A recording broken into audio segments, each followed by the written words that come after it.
delighted. Very happy to help and support.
Would you like to take a seat? Sure. Instead of a photograph. Anywhere that's vacant.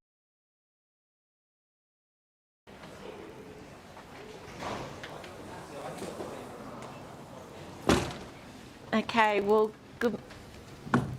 Is this where I'm standing, Ethan? Sorry, this is a whole new learning curve. It is a new world, absolutely. Good morning, everybody, and a special welcome to those online to this year's Women's Symposium. We're a small group this year. I think it's a combination of a change of date. The weather in Brisbane at the moment is terrible. Traffic is shocking, and it's taken everybody twice as long to get here as you would imagine as it normally does. So thank you to those who are here in person, and thank you especially to all the speakers. So just as a bit of housekeeping, toilets are out the door and around the corridor to the left. If there's an emergency, follow Sarah or Danielle, or head down the stairs and straight out to the Oval. And we hope to have a really good, lovely day. It's an intimate group today, so the principle we've always followed on this day is it's a safe space where us as women leaders can share and talk about things safely. Chatham House rules, knowing that it's not going to be spread anywhere else. So I just want to give you that comfort and that safety and that security. We have had this event for a number of years now, and every year there has been somebody who has offloaded, and they felt that comfortable in being able to offload in a safe space. So thank you and welcome. So we will adjust the times. For those who are with us online, we're going to adjust the times today because we're starting later. Probably at morning tea and lunch. We'll just shorten those times by a little bit, but all good. So thank you, and it's my pleasure to welcome our first speaker, Sarah Handreck, who is Director of Senior at Redlands College, and last term Sarah was acting head of senior, and she's got a fascinating story and a journey about her experience as a woman in leadership in a role and around character. That's our theme for the year, character matters, and the character and what she learnt as a woman in leadership. So please join me in welcoming Sarah. Thank you, Sarah. Hello everyone, it's so nice to be here to have the privilege to speak. And so as Lynn just mentioned, really I'm here to just share some stories about my time last term and about what I learnt in my role as acting head of senior. So most of it, probably for you, you'll be like, Sarah, we already know that, but that's okay. I find it really important to share. So just first a little bit about me. So this is my family. My husband, Stephen, is also a teacher, and he's the head of PE here. And in the middle, that's our son Hugo. He is hilarious. He's a little ball of joy. So he keeps us really very busy. And so as you can see from that photo there, Stephen's super fit and active, and we love to travel. So you combine those together, and we like to travel and end up doing fit and active things. And so we've been so lucky pre-COVID and going a lot of places over the world. So Hugo, even though he'll be 7 next week, he's travelled to quite a lot of countries. And so for me, that just really refreshes my soul. And one of my favourite Bible verses really is Psalm 8. And just seeing the beauty in God's creation. And it just speaks to me so much about who he is and the intricate detail. And so as you can imagine for me, then when COVID hit, and for the past 2 years, it's been a bit like this for us. He's a character. We had planned long service leave, so both Stephen and I have been here for over a decade, and we've planned to take long service leave twice, and it's been cancelled. We've cancelled it twice. The first one we actually got to Switzerland and then turned around and came back. So that was right at the beginning of the pandemic. That was our total long service leave in Switzerland. We went to Aldi, stayed in the hotel, I cried a lot, and then we came back home. So yeah, woohoo. And I'm actually meant to be on long service leave now too, so we're like, oh, Europe, that's not going to happen. Let's go to New Zealand. Yeah. So hopefully. Anyway, but a really good thing that's happened, so it's not all bad and terrible and drama. A really good thing that's happened is that last term that I was given the opportunity to act as head of senior. So Rob, who is our head of senior school, went on long service leave. He did the Queensland thing, got no interest in that. But good on him, and that allowed me the opportunity to kind of have a look in. And so that's really what I'm talking about today. And I feel really privileged just to have had the opportunity to have like a peek in the window to see what it was all about and what it was all like. And I have to admit, like, I was a bit unsure at the beginning if I would really like it or not, but I actually really loved it. So this quote from Aristotle: to avoid criticism, say nothing, do nothing, be nothing. And for me, that kind of summed up everything about my role last term and kind of everything about that I've learnt in leadership. And I kind of, I've tried to find some great photos to keep it interesting. But I found it, like, the further up you go in leadership, the more that's at stake. And if you're doing really great things, like, you can see those really positive impacts and you're like, yeah, like, good stuff's happening. And then when things go wrong, they go wrong really badly as well. And so I just found, for me, I like to get things right, and I like to make sure that I'm looking after people. But even when I was like stepping really carefully and like making sure that, trying to make sure, yep, I've thought about this and that, okay, good, yeah, I'm good to go, stuff will just kind of happen, and like all of a sudden, like I didn't see that, like where did that come from? And for me and my faith, it just like brought me back to Jesus. And for me, I was really convicted because I thought, man, if I'm like doing the right thing and I'm surrendering to God and I'm walking where He's called me to go, why does this stuff happen and why are people so upset? I just heard like the Holy Spirit go, yeah, well, like, look at Jesus, like, He had critics. I'm like, oh, true. Okay, so the perfect man, He had critics. Like, good leadership and doing the right thing isn't about people being like, oh yes, you're amazing, all of the time, and everyone being happy. You're always going to have critics.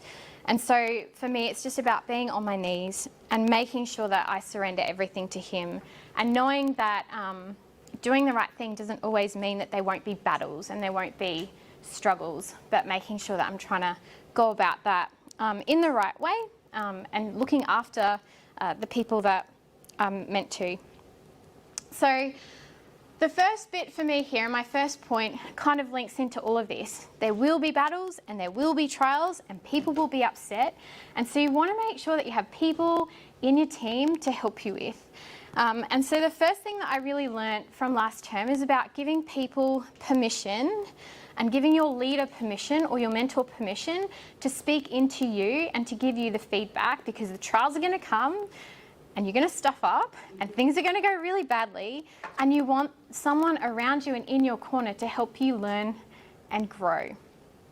So if I don't have humility right from the beginning, it's going to be really hard and it's going to be a long and very lonely process with that. So one of the favourite things, this by the way is my husband, this is us, he convinced me to climb Mount Tibrogargan.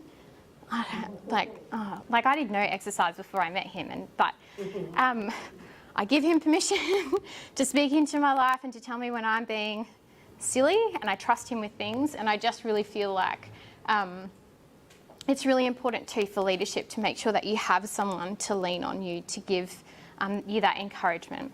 So if you're wondering about the photos, they are connected, and if you're confused, make sure that you ask me to. So one of the favourite things of last term, like right at the beginning, and I suppose this was really easy for me because I knew I didn't have any experience in the position. I had no grand agenda of doing amazing things. I knew that it was a fantastic opportunity gifted to me, and I wanted to do the very best that I could to honour Rob on his long service leave and make sure that I don't stuff things up, and just to grow and to learn. So I had no kind of hidden agenda or ideas of grandeur that I was this amazing leader appointed to this. No, I'm here to learn, and I want to make sure that I'm doing a good job and to honour him. So the very first thing I did was give Andrew and the exec team permission. Please, help me learn and grow. Please let me know when you see things, and give me that feedback and speak into me. And especially too, being really proactive with that, I found was really helpful, because that kind of set the culture. I'm here to work as part of the team. It's not just all senior school. This is for the betterment of the school. I want to make sure that what I'm doing is the best for everyone, and recognising that I only see things like this and other people have a wider perspective as well. So I found that really helpful. So in whatever leadership position that you're in, I so strongly recommend that, and I'm really glad that I had those conversations right from the beginning. This is who I am, this is what I'm about, please make sure that you help me. And Andrew was fantastic in particular about doing that, and Barb, who's our head of junior, and Luke, who's our head of middle, they would come around me, cool, and I knew I could ask them questions. And I knew when they said something to me like, hey Sarah, do you think that's a really good idea? Or I saw this, I knew it was coming from a place of we love you and we want to help you and you've given us permission. So I was like, yep, cool, I'm just going to learn everything that I can from that too. So that was awesome. And that kind of links to my next point. Having right from the beginning, having set that culture within that team really helped me then to model the culture with the senior school team. Because if we want a culture where we're people are bold and they're trying new things and they're not afraid to make mistakes and things like that, then we have to model this. And I always, again, got frustrated with myself if I do something wrong. I'm like, oh, I hate doing that. And I'm like, no, this is actually really important. I need to make sure that I'm learning and growing from it, and I want this from other people too. And the last thing that I want is for people to be so afraid of doing the wrong things that they just don't do anything. That's awful. I want people to challenge themselves. We're educators, this is what we do. And so linking back to that previous point, giving people permission to speak in and to make sure that you're getting that feedback, that you're learning and growing from your mistakes is really important. And so whatever culture you want, you have to model that yourself, especially when it's uncomfortable. And so I think if you want to be fun, have a fun culture, you have to be fun. And if you want people to be generous, you have to be generous. And if you want a really positive school where people build each other up, then that's what you have to do. And so one of the things that I've done this year, and I've started prior to my role as acting head, is focus on all of the good things. So I wanted to build a really positive culture where people were speaking about and looking for and celebrating all of the great things that we're doing.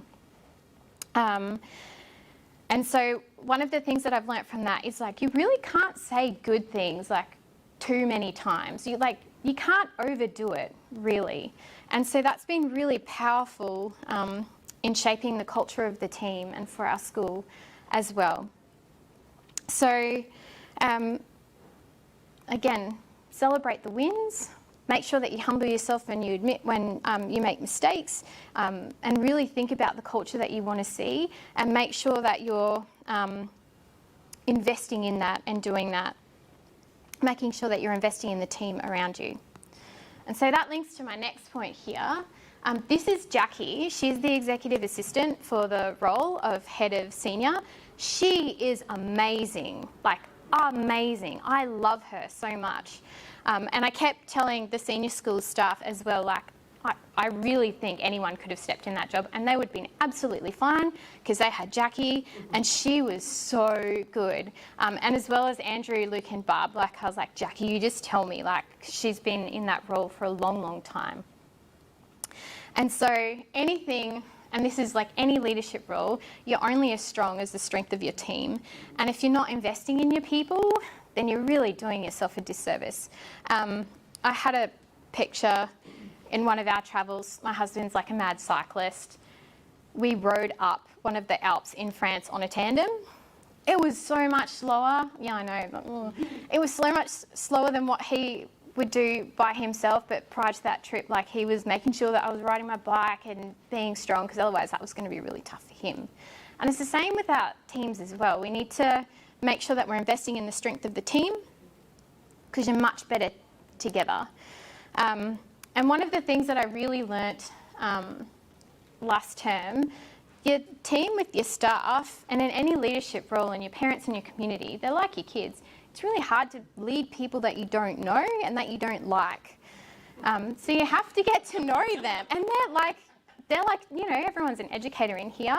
Your kids know if you don't like them. Like, they can smell that out.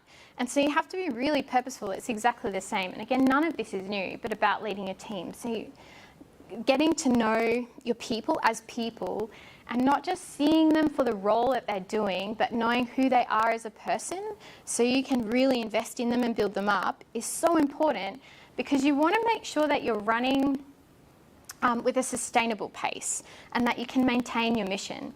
Because it's no good in like achieving all of these things if at the end you've got all of these people who are burnt out and then like kaput. Like, that's going to help no one. And so especially last term, when we had like confirmation and endorsement at the same time, and we had that COVID lockdown in the middle, like making sure that I was like checking in with people as people, I found hugely important. And sometimes just like, how are you going, and making sure that you're connecting with them like as a person. I found like that 5 minutes, they're like kind of unburdened, and I was aware of some things, and we could work out some really simple things to assist and help, and it just made things like run a lot smoother. So again, know your team, make sure that you can invest in them to help them work at a sustainable pace and to be a whole person. Which links to my next point. You've got to practice what you preach. So you want your team to be running at a sustainable pace, and you want your team to be like coming to work and like refreshed and using their gifts and talents in a really balanced way. You don't want them to be burning out. So you really need to be making sure that you're looking after yourself.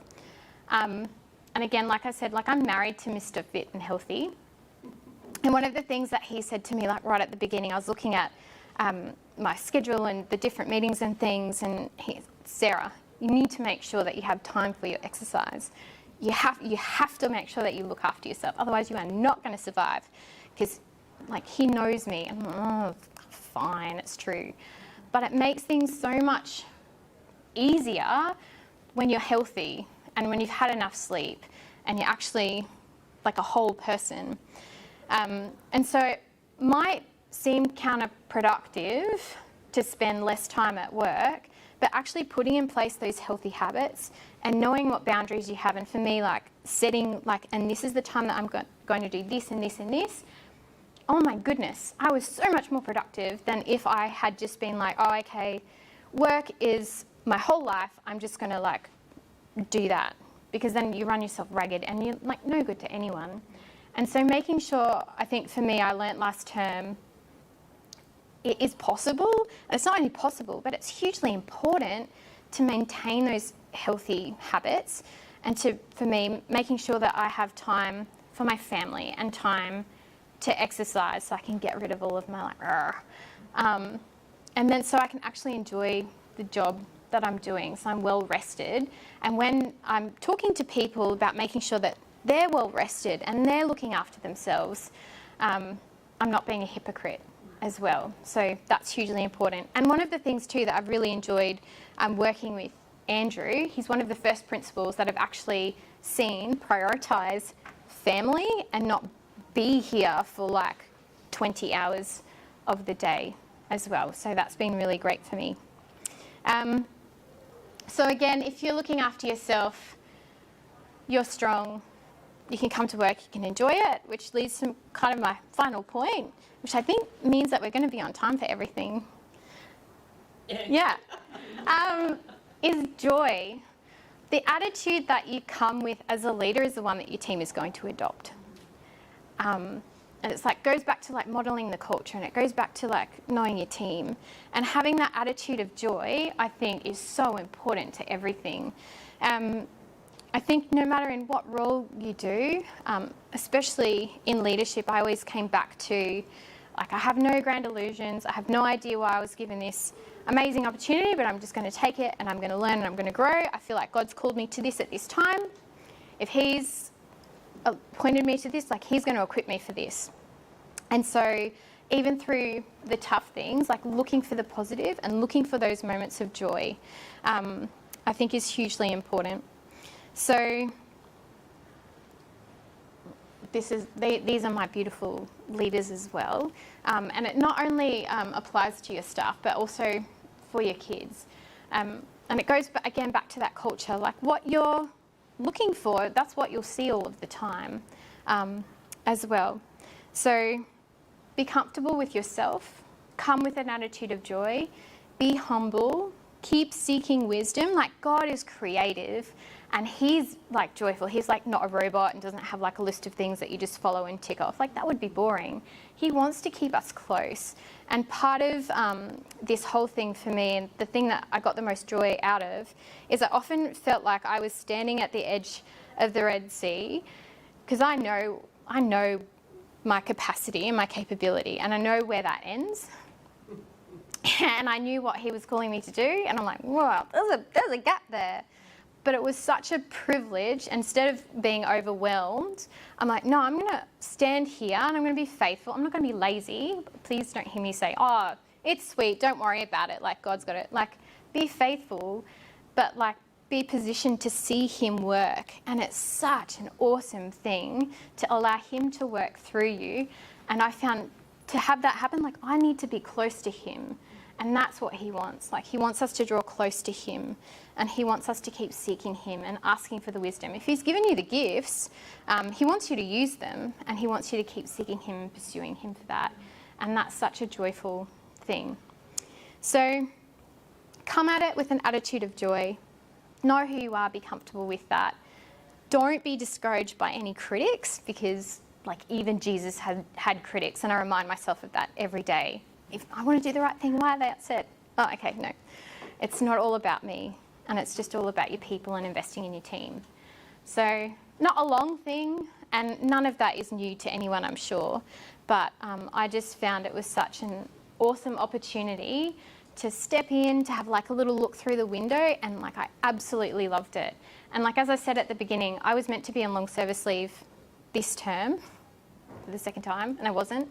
And I thought when I when I agreed to do the acting role, I was also still doing my responsibilities as Director of Senior, and I was still teaching my classes as well. So I was like, okay, that's going to be a big term. I'm going to need my long service leave, because I think I'm going to just like be in a heap at the end, and I'm going to just need that term to recover. But God is faithful. And when it, like the bubble burst and New Zealand wasn't an option, I found it that I didn't actually need to have my leave this term, because I had been refreshed. And in an upside down back to front way, as like only God can work, by using the gifts that he'd given me and by trusting him and being faithful in that opportunity, even though it was hard and so much, and it wasn't like, it was big, a lot of work, like I loved every minute of it and felt so energized and refreshed about it too. And so I guess that's an encouragement to anyone, like even if it looks big and it looks impossible, if you feel like God's called you to that and you have like gifts and desires in that area, like do that, follow that, because it's when you're acting in your area of gifting, like that's really where you're going to get the most joy and be energized and refreshed. And if you're carrying that, your team's going to catch that too. So yeah, the only other thing that I had was any questions, if anyone had, but that's all from me.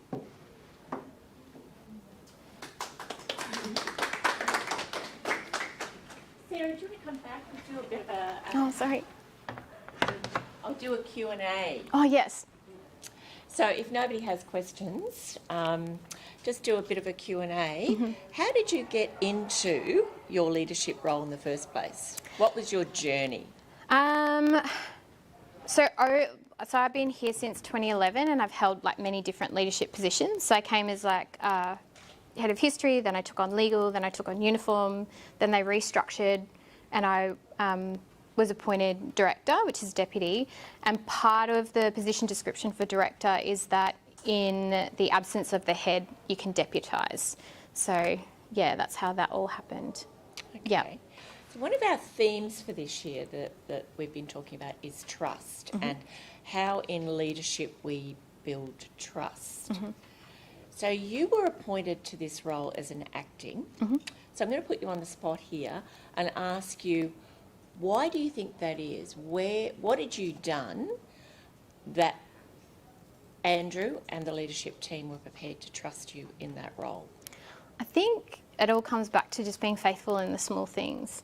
And in the role that I currently have, I see my position to make sure that I'm doing the very best that I can to support Rob, who's the head of school. Yeah.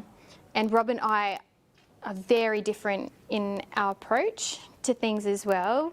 But I think making sure, again, that I'm setting aside like my own personal things to making sure that, again, we're working for the betterment of the school and I'm following his direction, like carrying the heart of my leader,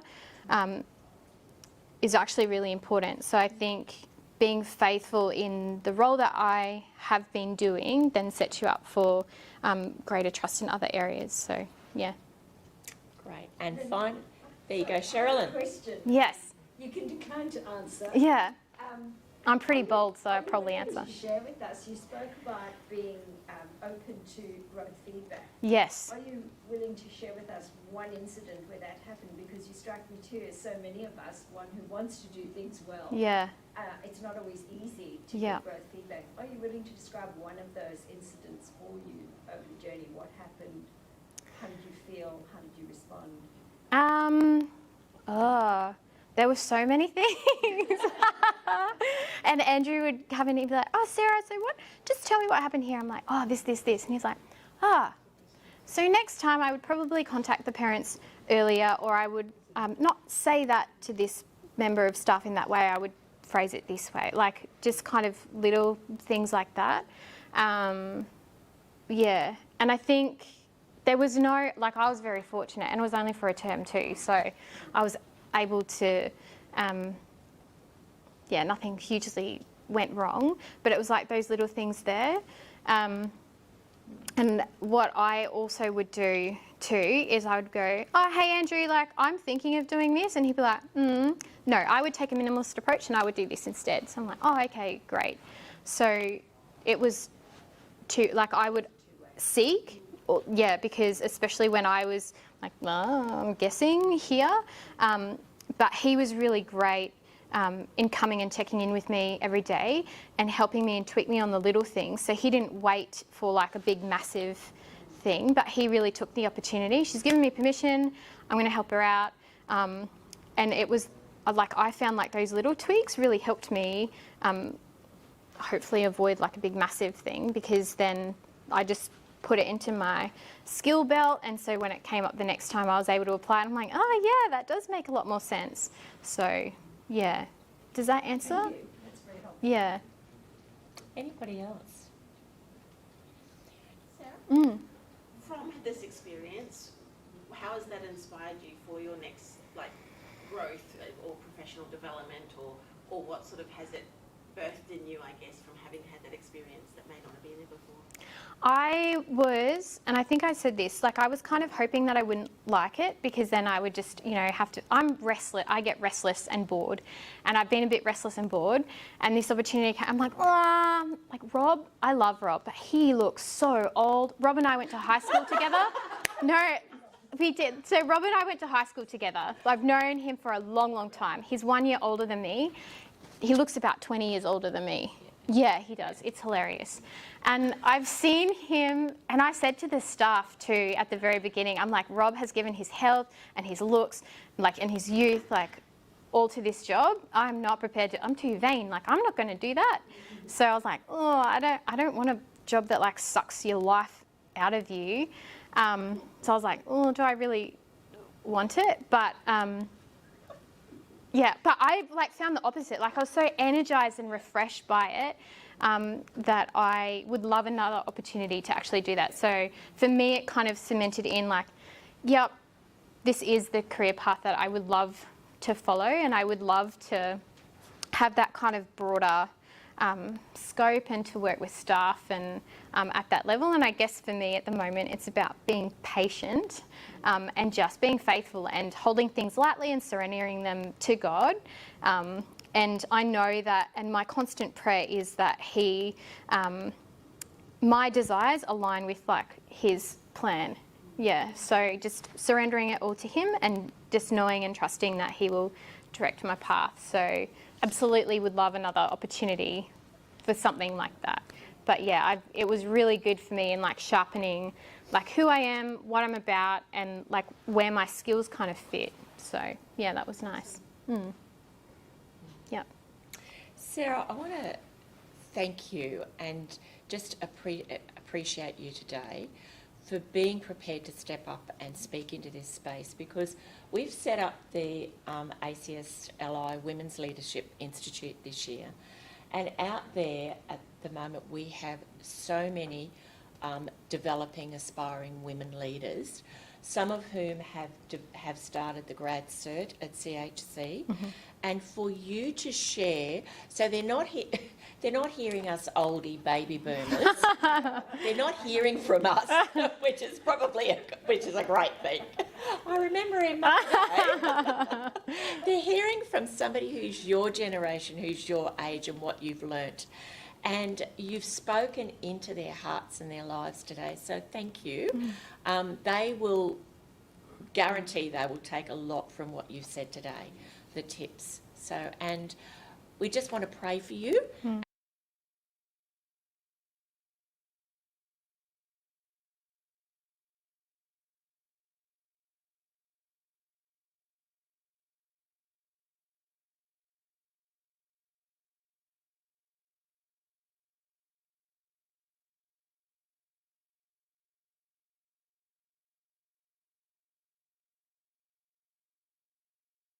You be faithful and you bless her this day and in her future.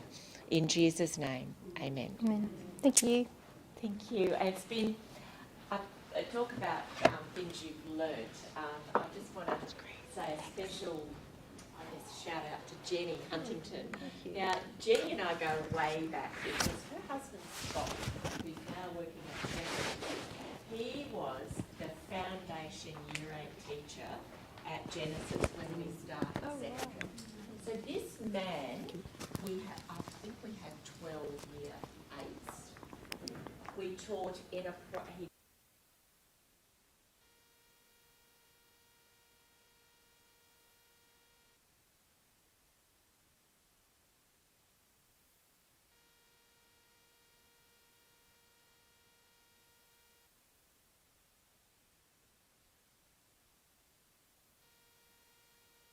amazing. So it's been lovely to connect with you, Jenny, and learnt a lot about, just supporting a staff member who is teaching everything in a minimalist environment, really. They were the pioneering days. Well, he has great memories of that. share.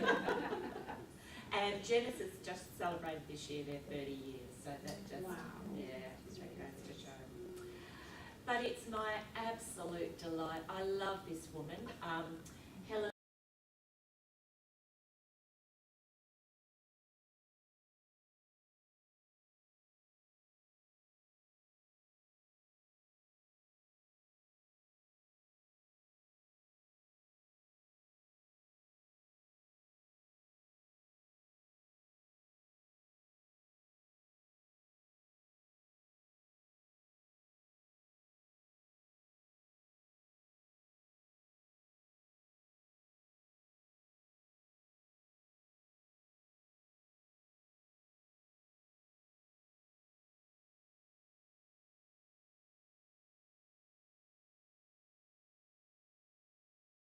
As City Point goes as well. But Helen is currently head of secondary at City Point Christian College and will be retiring at the end of this year.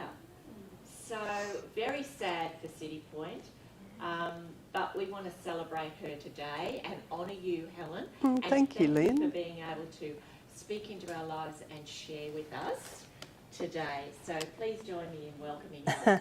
Thank you.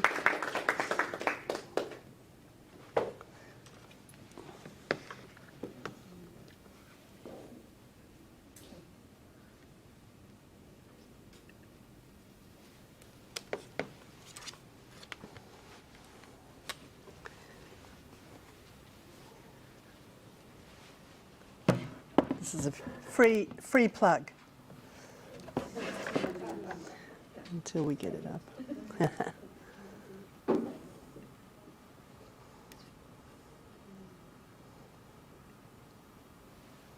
Great. I'm just going to rearrange things a little bit.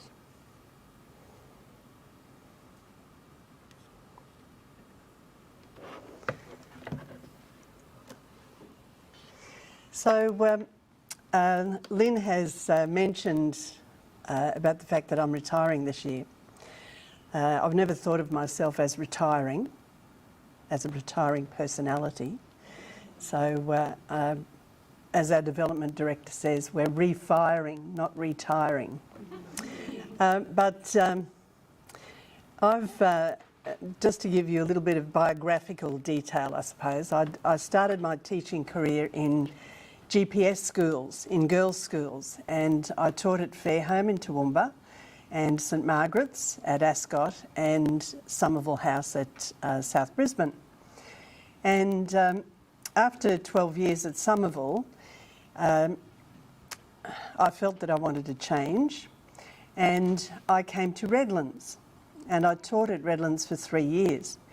And in that time, and it was an amazing 3 years for me, I think Redlands really restored me spiritually at that time.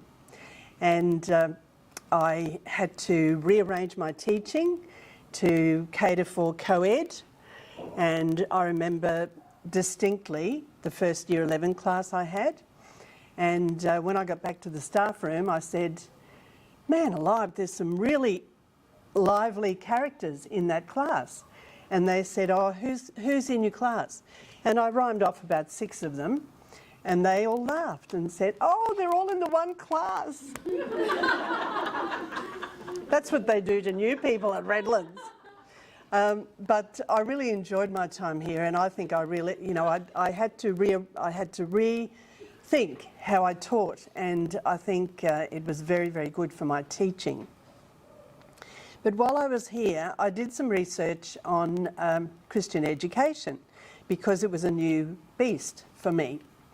And I had been doing this at Somerville as well. And I had wondered why Christian education was not at the top of the pile.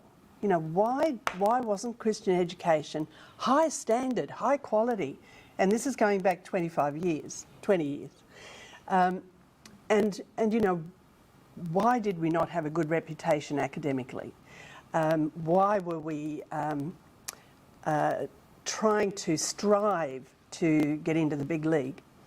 And when I came to Redlands, I thought I had the the misconception that Christian education was going to be easy. And God told me, and I said, what am I going to do? Funny that, isn't it? And God said to me, when you were at Somerville, you were aiming to make excellent students Christian. I want you to make Christian students excellent. And I know that sounds really prideful, probably, but, reading Parker Palmer and doing pre-master's units at CHC really honed my thinking about Christian education.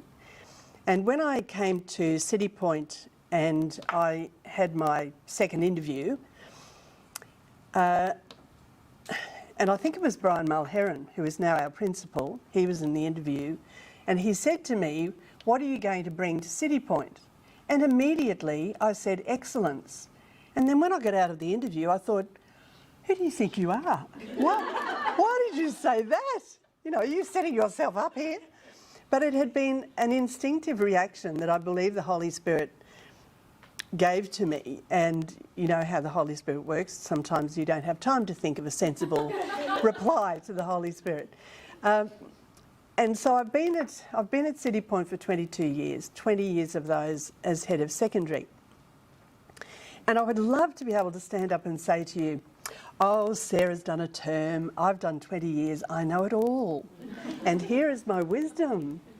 Oh, let me tell you, you never stop learning, do you? And you can never really anticipate everything that is going to happen. And so it is that journey, as Sarah said, of relying on the Holy Spirit and really being guided and directed by God.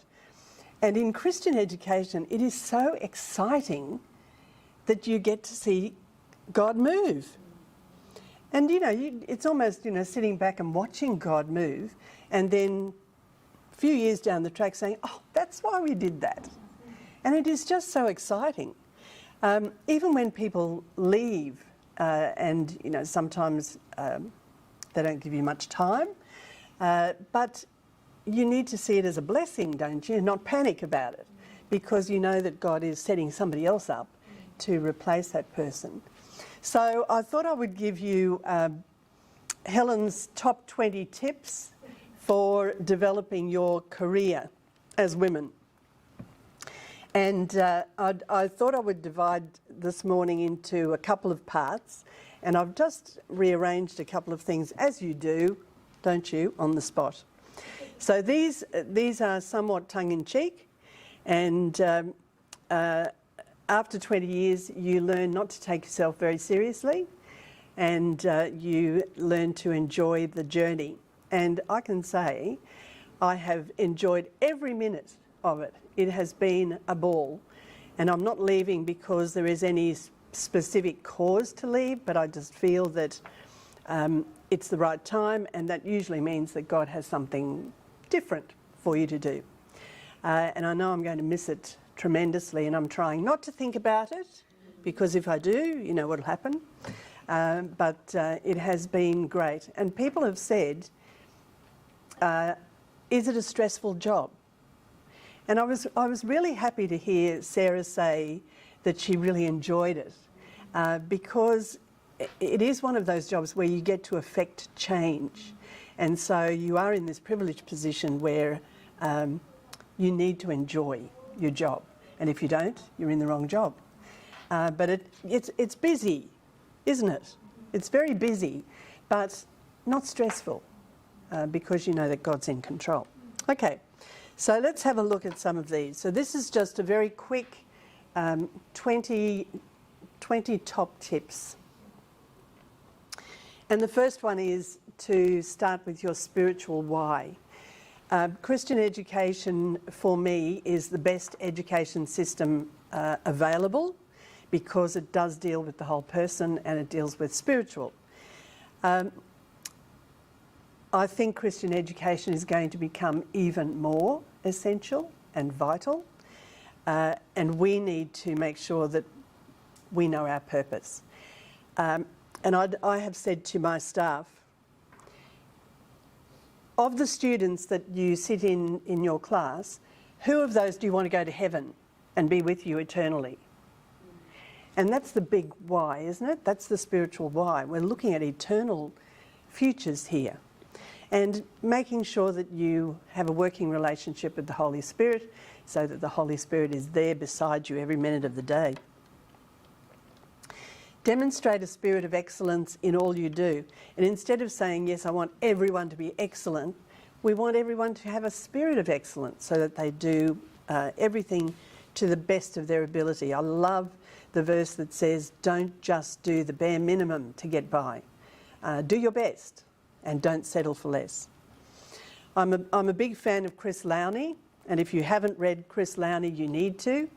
You need to read Heroic Leadership, followed by Heroic Living, and he has just put out a new book called Making It Matter, or Yep. is it? And the other one is Why the Pope. So Yes. whether you're a Catholic or not, Yes. you need to read. He's done one on why Pope Francis leads the way he does. Yes. It's a Yeah. really great book. And he began life as a Jesuit trainee, so he comes from that point of view, and then he went into the corporate world and worked with JP Morgan. Love his work. And I love this quote: every day presents a choice, another day spent with brats, or another day devoted to a business so vital that all the well-being of Christianity and of the whole world depended on it. And we can say, you know, of our whole school. Every pursuit offers its own version of the same choice. How one chooses profoundly affects personal satisfaction and performance quality. After all, how can you not be motivated when the well-being of the whole world depends on what you do? Great quote. You have to be competent. That's the first rule, isn't it? And confident.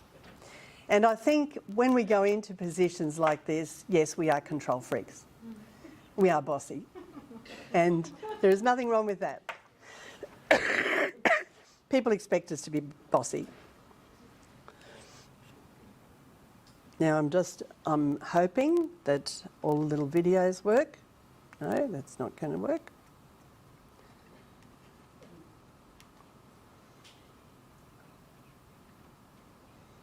Rule by consensus and opinion and teamwork.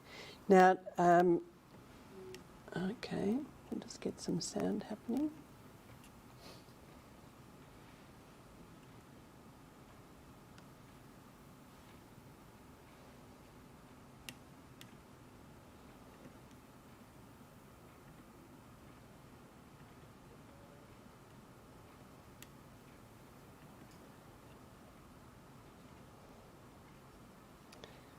Sorry. No, there's no volume on this, Ethan. I don't quite know. Is it coming through the projector?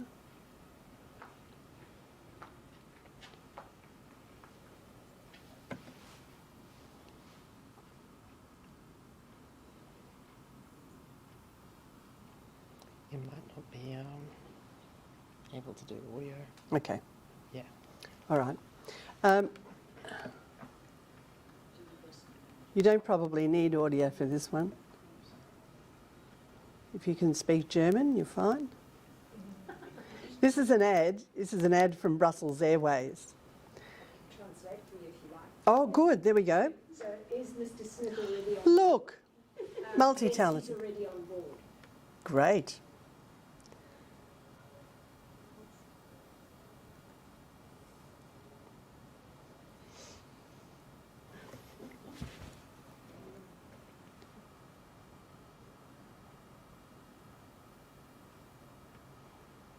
Mr. Smith, outside there's a message for you.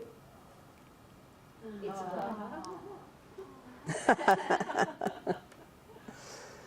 So teamwork. I have found that consensus works better than a dictatorship, and then you have the team behind you. Number 5, show compassion and empathy. One of my favourite cartoonists is Michael Leunig, And this is a lovely one, you know, no understanding any time allowed.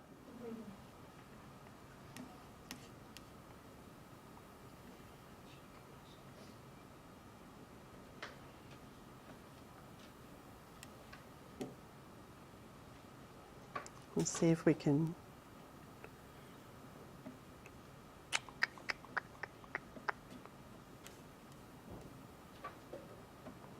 I think we might skip the videos. Okay, number 7. That number 6 was be fearless and decisive. And that's sometimes hard for females. Number 7, set the example. Jesus spoke with grace and truth. Truth, but grace.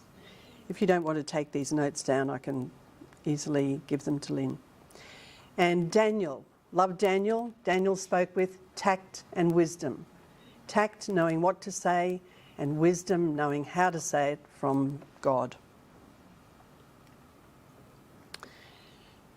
When I first took over the job, I was going to revolutionise everything really quickly.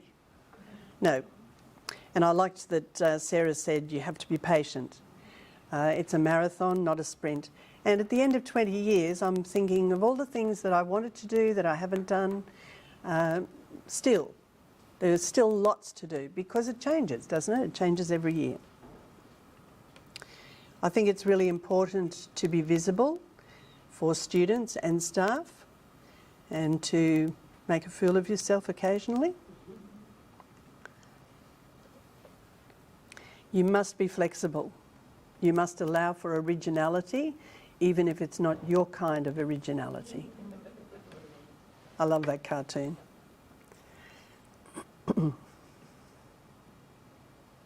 Check everything. So, Andre, the King wants to know how you're coming along with St. George and the Dragon.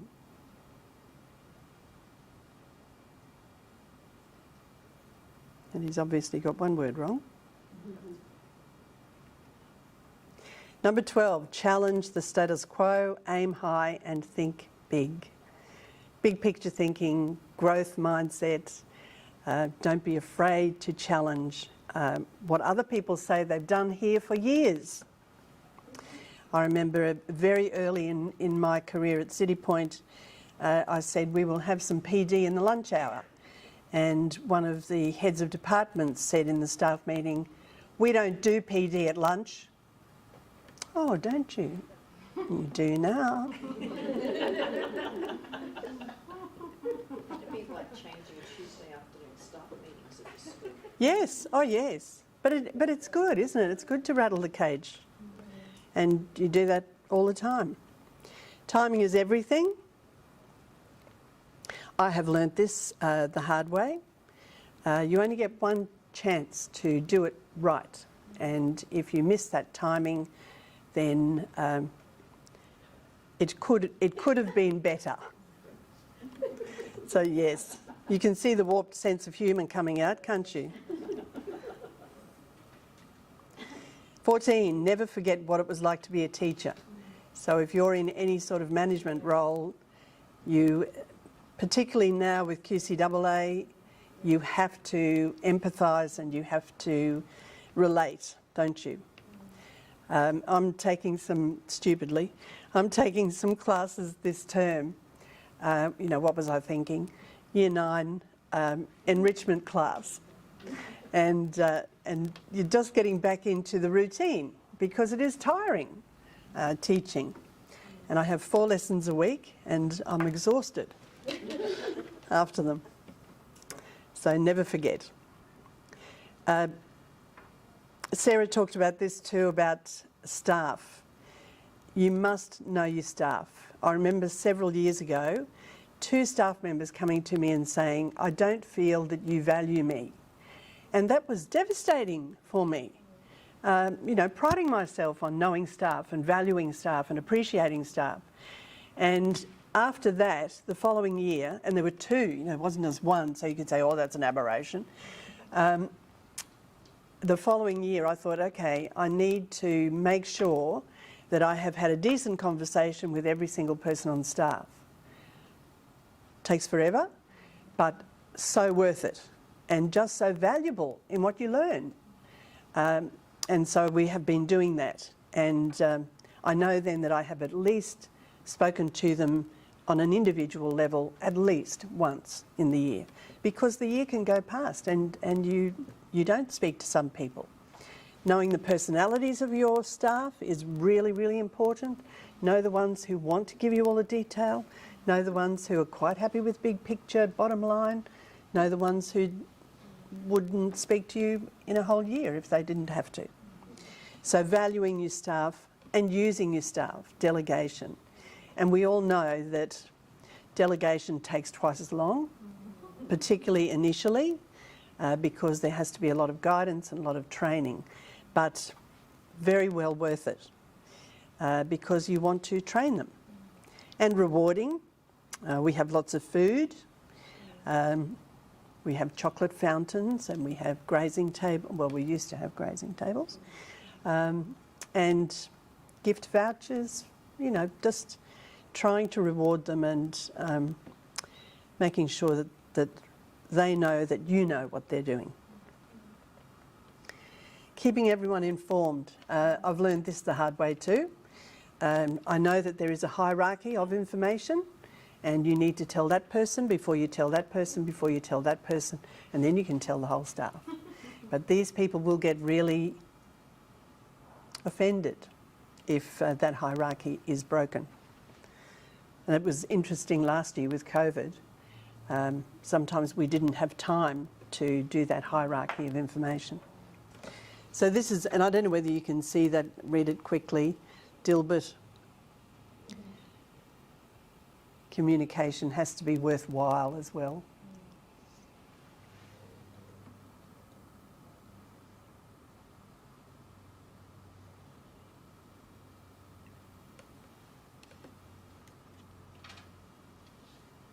Now you might have seen this one.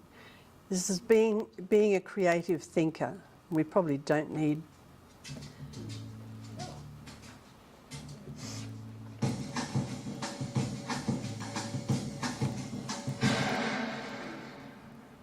Oh, that's not good. Oh, I don't need this. I'm already late. Somebody will come. Anybody out there?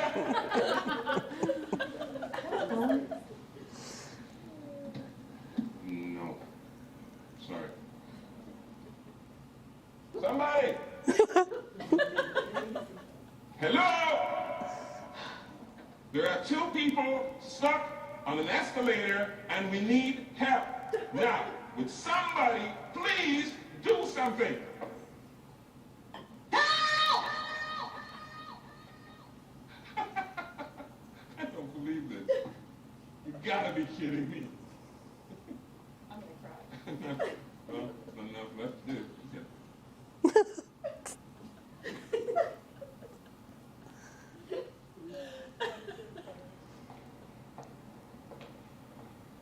Hello? Hey, don't worry about it. I'll fix it in a second. He said he can fix it. All right. All right. That's more like it. He says he can fix it.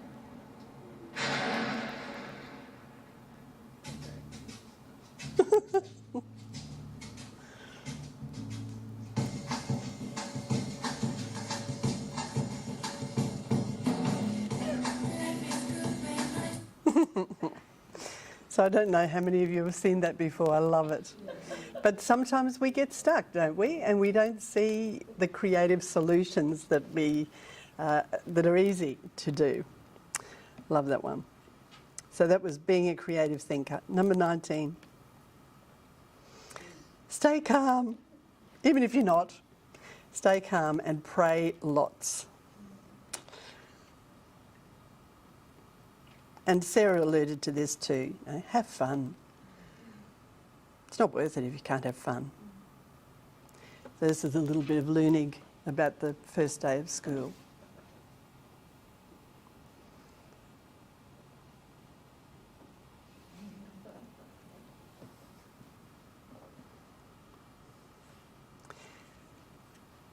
So now I'm going to go back to the beginning. I chose as my topic career through character. And when I saw the theme of character, I thought, this is really difficult. Do you stand up and say, well, this is my character and this is how wonderful I am? I have a really godly character. And as soon as you say that, you don't. So I thought that I would go to the best source possible and have a look at, first of all, what Paul says about our character, and then look at an Old Testament example of character.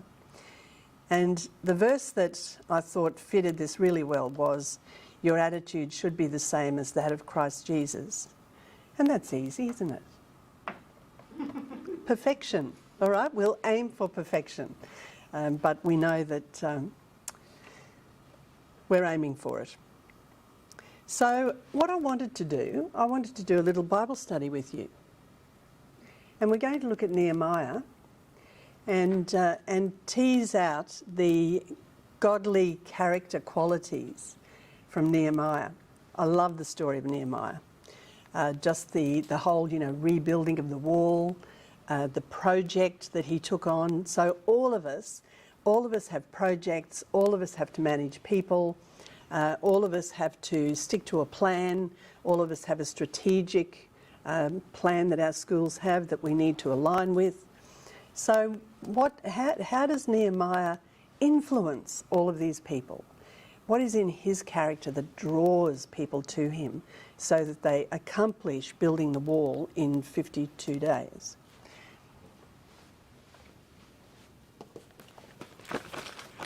So this is called paper. So if you just, and these are pens. And I brought them because how many of you have noticed you don't carry a pen anymore? So one each.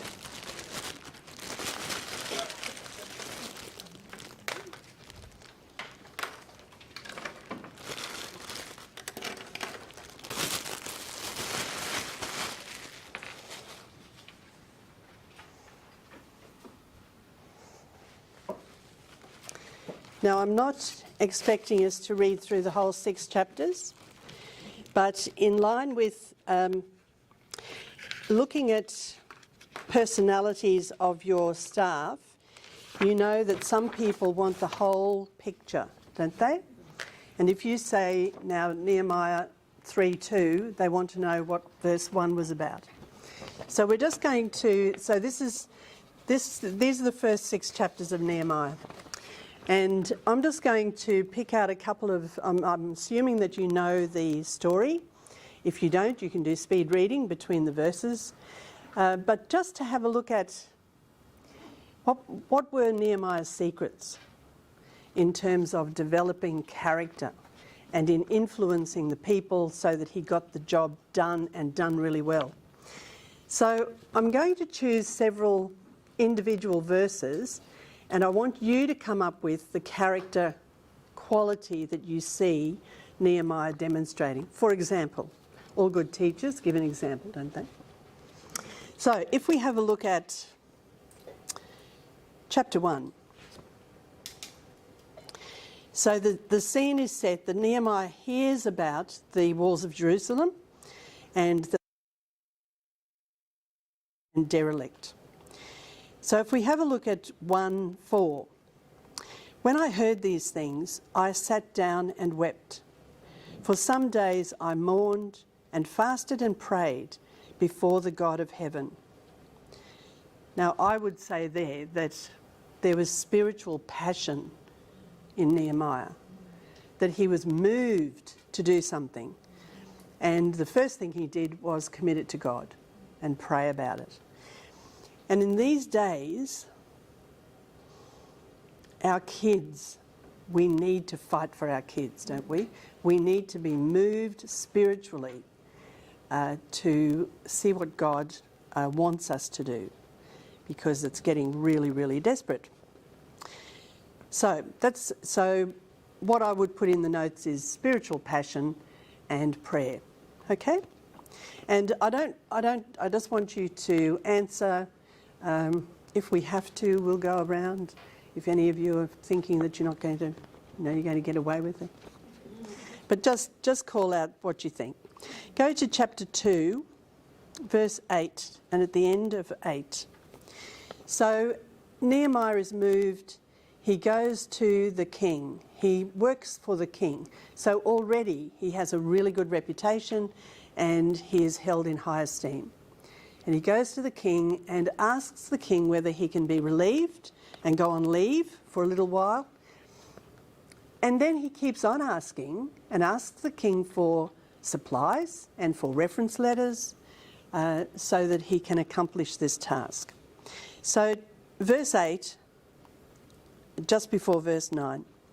And because the gracious hand of my God was on me, the king granted my requests. What's the character quality coming out there? Faith? Yes, faith. Reverence? Yeah. Anything else? Yes. He was so confident about this that he asked, he stepped out on a limb, didn't he? He had courage. And because he had that courage, the king ended up giving him more than he asked for. Okay, over the page. Verse 12. I set out during the night with a few others. I had not told anyone what my God had put in my heart to do for Jerusalem. What's the character quality or leadership quality you see there? Humility. Sometimes discernment to know when to speak. Yes. Hold back. Yes. Discernment. And he says God had put it in my heart. So he was being obedient, wasn't he, to God's will for him. And also preparation. He went, before he told anyone else, he went and sized up the situation and was prepared internally for what was to happen. And I think that's one of the key leadership qualities that we need. We have to be prepared, don't we? Verse 18, no, end of verse 17. I'll read it from the beginning of 17. Then I said to them, you see the trouble we are in? Jerusalem lies in ruins and its gates have been burned with fire. Come, let us rebuild the wall of Jerusalem and we will no longer be in disgrace. Then at the end of 18, they replied, no, we'll go to the beginning of 18. I also told them about the gracious hand of my God on me and what the king had said to me. They replied, let us start rebuilding. What's the quality that's coming out there in Nehemiah? As a leader, as a person. Vision, yes. Vision. Motivating people and taking them on the journey. Yes, together. There's relationship there, isn't there? There's connection. And we all know that if they don't buy into something that you're initiating, no point. To the point where they hear the vision, he tells them about how God has blessed him, and they say, well, what are we waiting for? Let's start. Verse 20, I answered them by saying, the God of heaven will give us success. Mm-hmm. What are we looking at there? Confidence. Yeah. Yep. Confidence. And we know that we have to be confident when we talk about our faith, don't we?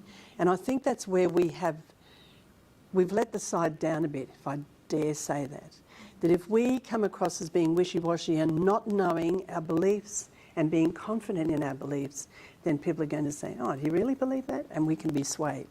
So I think these days call for confidence in what God is doing and being confident in the success of the plan that we're putting forward. Now, chapter 3 is the plan of action for all the different groups of people. Very, very clever strategy, giving every person and every family and every group a section of the wall to complete. So they were all given autonomy, weren't they? So if we go to page 3, so chapter 3 is all about that. Now, any one of us is thinking, this is too good to be true, when does the opposition start? And it starts in chapter 4. Chapter 4, verse 6. So we rebuilt the wall till all of it reached half its height, for the people worked with all their heart. What's coming out there? What's Nehemiah leading them into? Or how is he leading? Well, I think because he's given them the why, they've got purpose. Yes, yes. Vision, purpose. So they're owning it, aren't they? But also excellence. Yes. All their heart. Persistence. Yes. When I first started at City Point, I was assistant head of secondary, and Ron Woolley, who was also the headmaster, was head of secondary. And obviously it was growing, it was too big, and I sent him a letter at the end of the second year saying, I think you need to appoint a head of secondary, and I'm putting my hand up for it. And then after I had done that, I thought, this was his plan all the time. And often we do that, don't we? We feed the vision, and then it comes back to us, and sometimes we have to be prepared not to take the credit for the good ideas, but just look at, yes, this is what I want to accomplish. Verse 8. They all plotted together. This is the opposition. They all plotted together to come and fight against Jerusalem and stir up trouble against it. But we prayed to our God and posted a guard day and night to meet this threat. What's the quality in Nehemiah?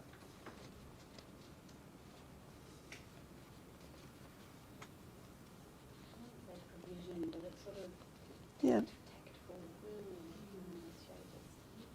Comes back to that critical and like being that problem solver. So that Yes. creative way of Yes.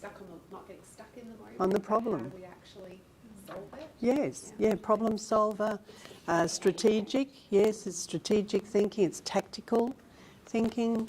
And I love Nehemiah because when he's presented with a problem, he doesn't sort of, how sometimes you want to sympathise with people and you think, oh, there, yes, I know.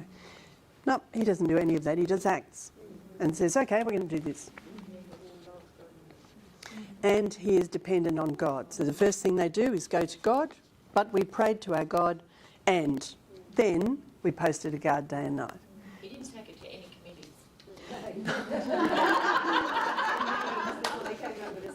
Lovely, Lynn. Sorry, that was a tongue-in-cheek comment. But it's true, isn't it? I love the decisive action. And people obviously were so, they wanted to be led, and people do want to be led. And so we have to never underestimate our ability to influence. Okay, over the page. Feel free to make comments at any time. I don't like teaching in a vacuum. I was just going back to that one, thinking about it. It's part of making people feel safe, because if they feel safe in what they're doing and supported, then they'll give it even more. Yes, yeah. And we've seen that in COVID, haven't we? That if it's been very hard, I have found it very hard last year, particularly when you see the staff weary and, flailing really. And some of them very fearful and some of them without any hope. And you are feeling the same way, but you have to say, no, there is hope. And yes, we're going to get through this. And this is how we're going to get through this. And then they feel safe and secure that, okay, we're under control. Okay, 12, verse 12. Then the Jews who lived near them came and told us 10 times over, wherever you turn, they will attack. Therefore, I stationed some of the people behind the lowest points of the wall at the exposed places, posting them by families with their swords, spears and bows. After I looked things over, I stood up and said to the nobles, the officials and the rest of the people, don't be afraid of them. Remember the Lord, who is great and awesome, and fight for your families, your sons and your daughters, your wives and your homes. What do we see there from Nehemiah? Courage, yes? Encouragement. And this is the enemy, isn't it, of discouragement. Oh, you'll never do this. Oh, it's too big. Oh, what are you thinking? It's like when you come back from a conference and the staff will go, Any new ideas? No, not a one yet. Did you read a book? Yes. Yes. There's strategy there too, though, because the sense of putting families together, you're not going to Ah. make it harder. Yeah. Fight for your family. Yeah. Yes. Very clever, isn't it? Clever strategy, wise strategy in grouping people that they are connected with and wanting to fight for. And I think that's where, you know, our schools are so, they're such, they're poised to fight for the kids in our schools. We have, every class has a teacher that is, that cares about the kids. Every head has the staff, and your staff do become like your class, don't they? Like your students.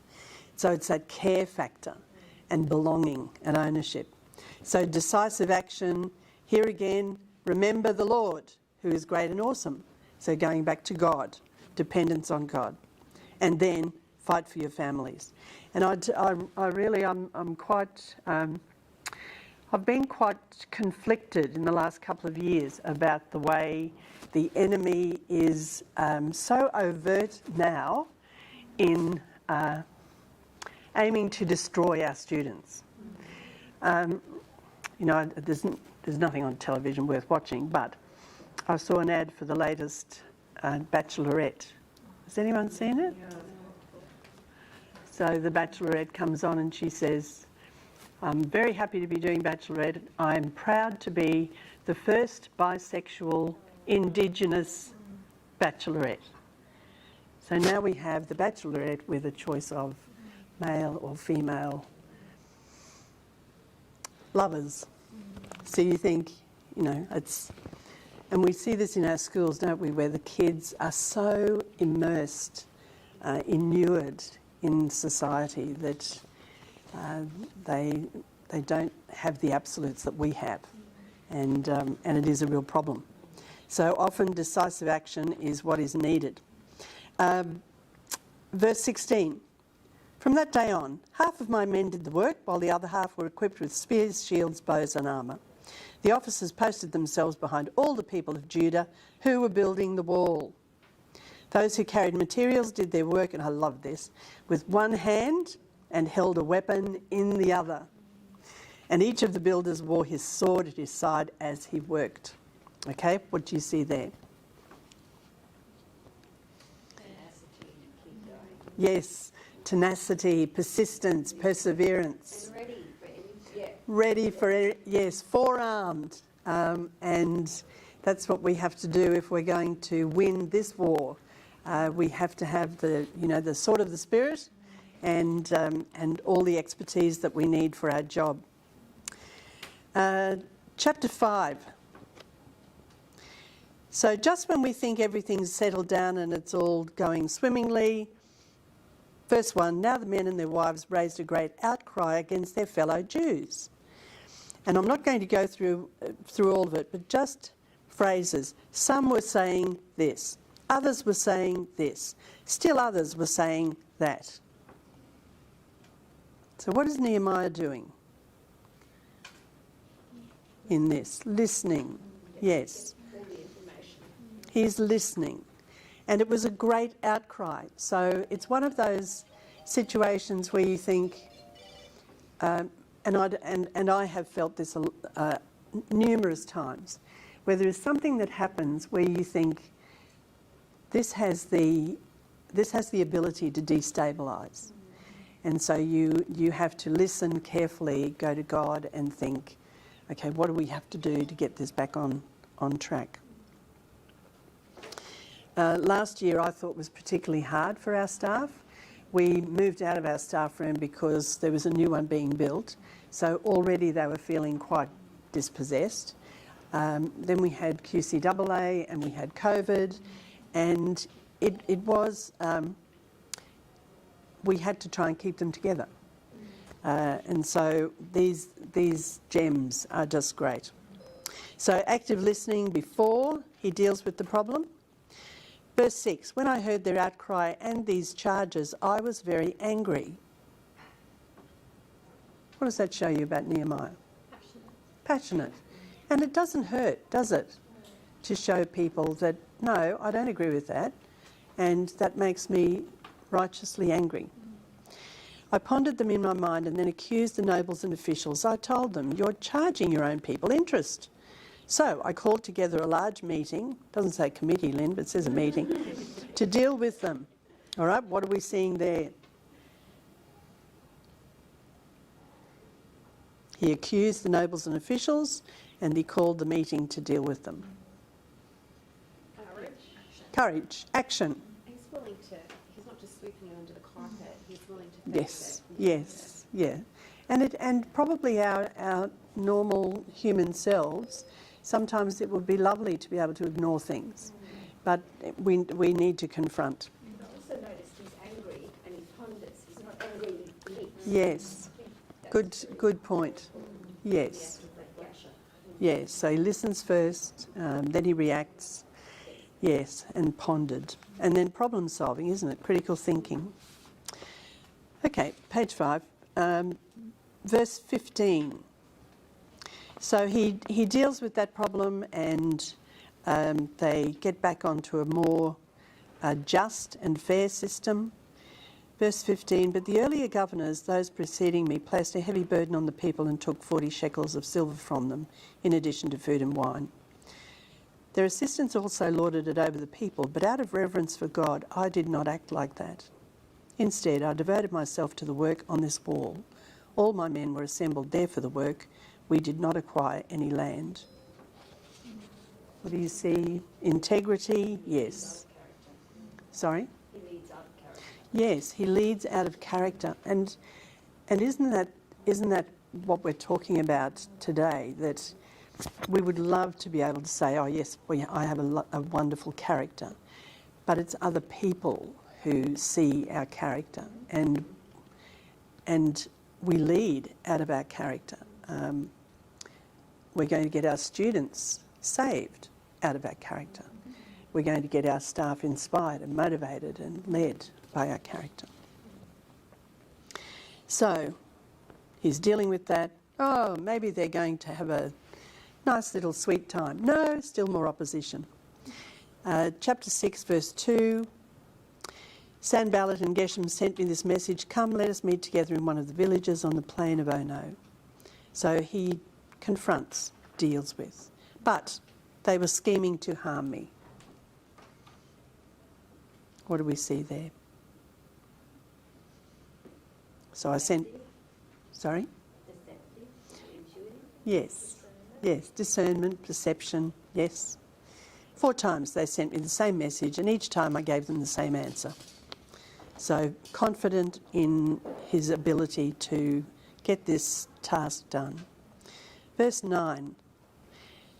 They were all trying to frighten us, thinking their hands will get too weak for the work and it will not be completed. But I prayed, now strengthen my hands. Anything there? Reliance on God, faith and courage. Yep. You'd feel like giving up, wouldn't you? It's also, he knows what he needs. It's a very specific prayer. Yes. It's not just Yes. help me, oh God, Yeah. bless me. It's Strengthen my hands.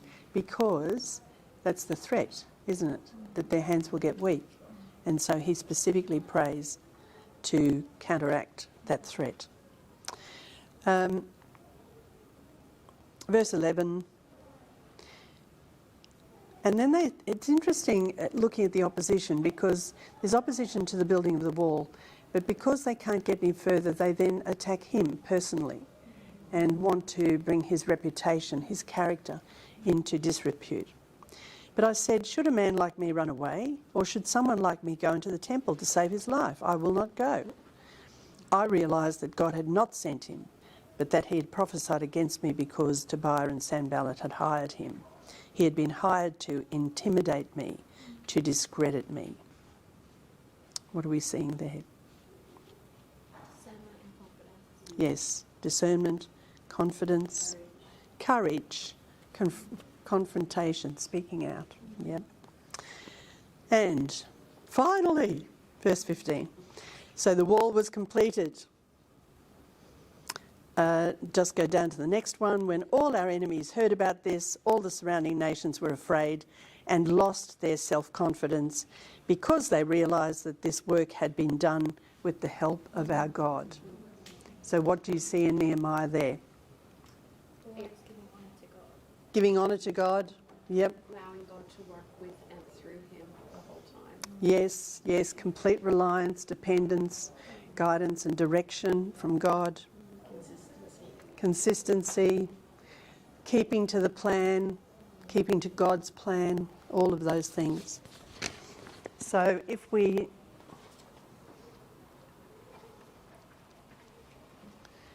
they're the things that we have talked about, and there were some really good other things that you mentioned.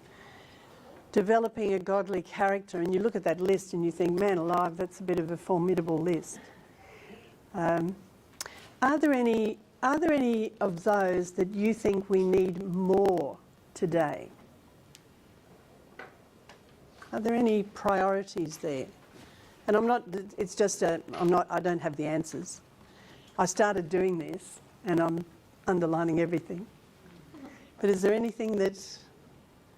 With your top tips, I'm really, I don't know if you did it in terms of importance, but I noticed your number one was start with your spiritual why. Yes. And I just think that spiritual foundation is so important. And that's where Nehemiah started. He started with that spiritual foundation, understanding of who he was in Christ, what God had called him to. And so when those obstacles and challenges came, he had that the whole time. So I just think as leaders, you know, it's not always about, you know, what we're wanting to achieve or how we get there, but just understanding who we are in Christ and you know, and what he's called us to. So that's been a real constant reminder for me, is just that strong spiritual foundation. Even when you step into like staff spaces, you see all these things you want to do, but hang on a second, let's actually just pray together, you know, and so that's where we have to start. And bringing it back. Yes, I remember some years ago, we went through, I think it was about 2007 or 8, and we went through a really tough time with the behaviour of the kids. It was, you know, we expelled quite a few kids over those 2 years for behaviour problems. And you think, you know, what am I doing wrong here? What am I not seeing? And so we cancelled all the staff meetings and we made them prayer meetings instead. That was so powerful. And it wasn't just powerful for the effect that it had on the student behaviour, but what it did for the staff was just amazing. So faculty meetings, heads of department meetings, we made all of them prayer meetings. And you know, I can remember staff falling on the ground in prayer. Things that we don't do anymore, things that we don't recognise, the awe and the fear that we should have for God, but people kneeling down and praying and just getting close to the spiritual why. Are we fired up enough to fight for our kids in this day and age? And I think it's going to be very important for faith-based schools, because even parents who are not faith-based parents are looking for absolutes. They're looking for absolute values, which you're not going to find anywhere else. So how are we going to cope with that? And in looking at all of those, a lot of them come back to our relationship with God.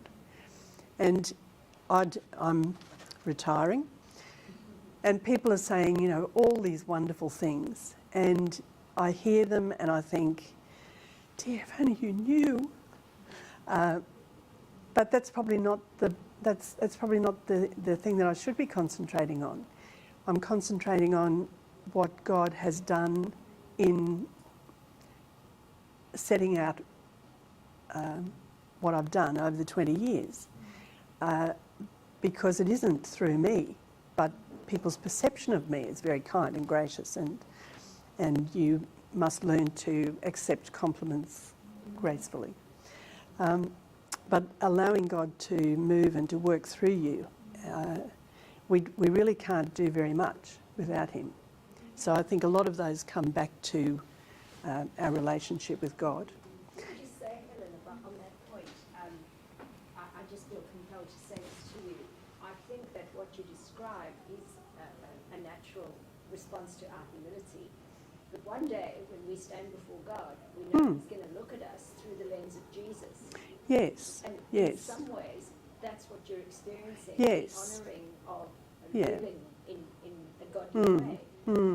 So people are seeing through the lens of what Jesus is doing in their life. So, And I think that's for all of us. That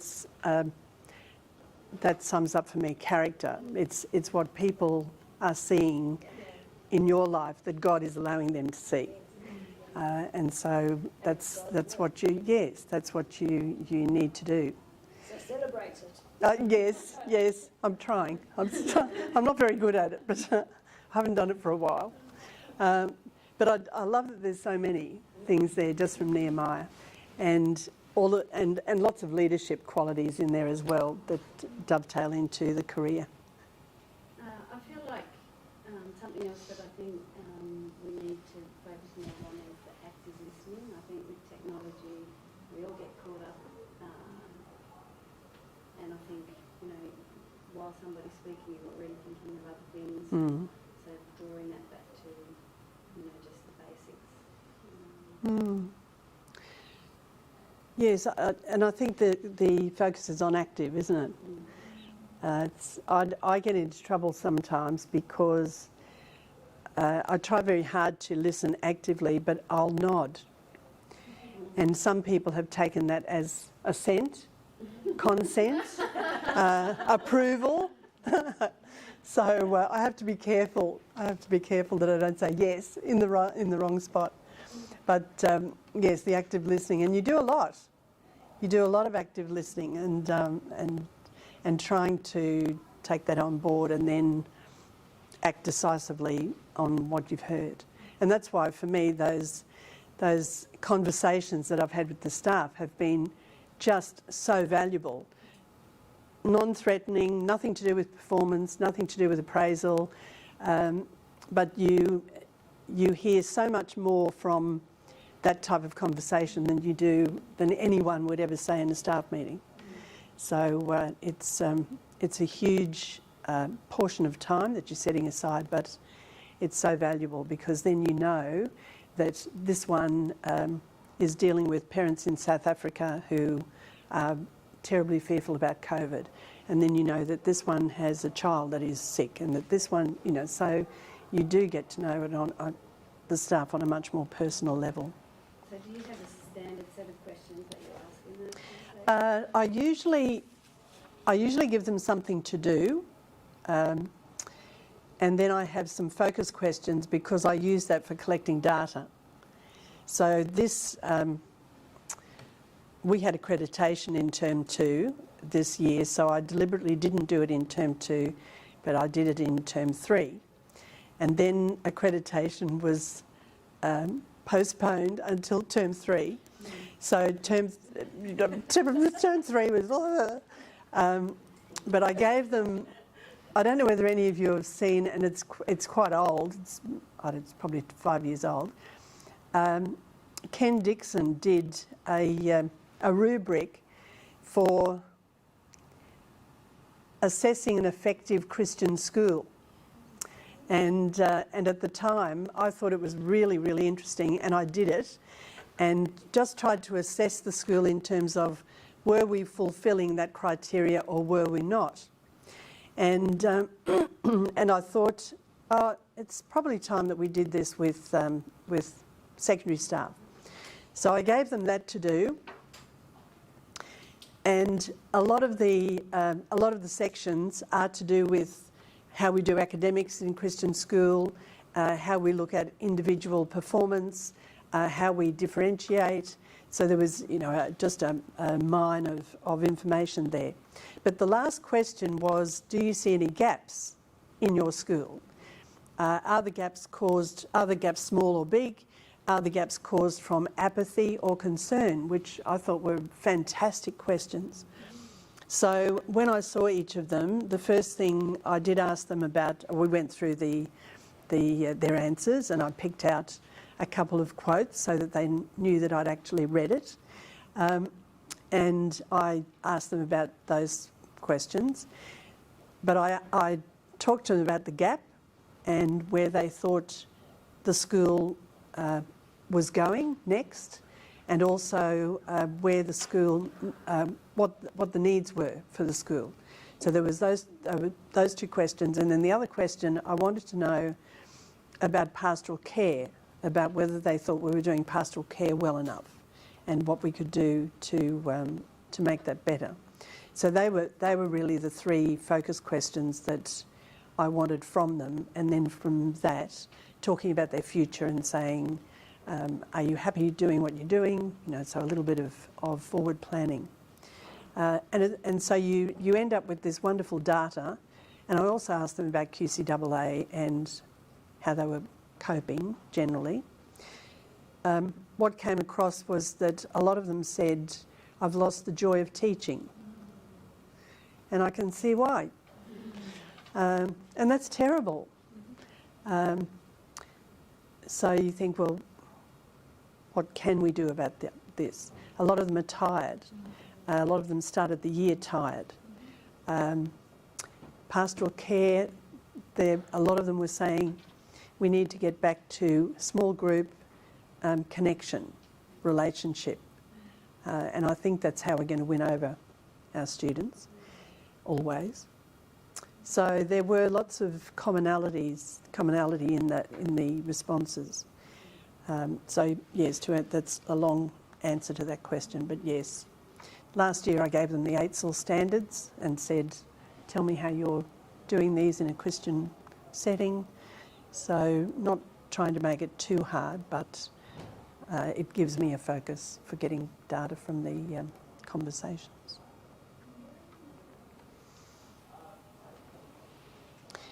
Have we got 5 minutes? Yeah. I'm just going to, I just wondered whether... We've got time, Helen. Okay. I just wondered whether these character qualities, are they different for women? Well, I was going to point out connection. Hmm. And because I think relationship is really important. Connecting with our children, with our students, understanding where they're at, because when we have that, that actually feeds into the academics. Connecting with our parents, connecting with our staff is so important. And I think potentially as women that comes quite naturally to us. Yes. Just that whole way of connecting. We do lead differently, don't we? And I think we have to be not be afraid of the differences in how we lead. Because some people will tell you, no, you can't be soft, no, you shouldn't be relational. I remember reading, I can't remember who the author was, but it was Women Don't Get the Corner Office. And and one of the things in there said, no family photos. You must not have flowers or fruit or, you know. So, in those things, are there different or other things that you have to have as a woman leader?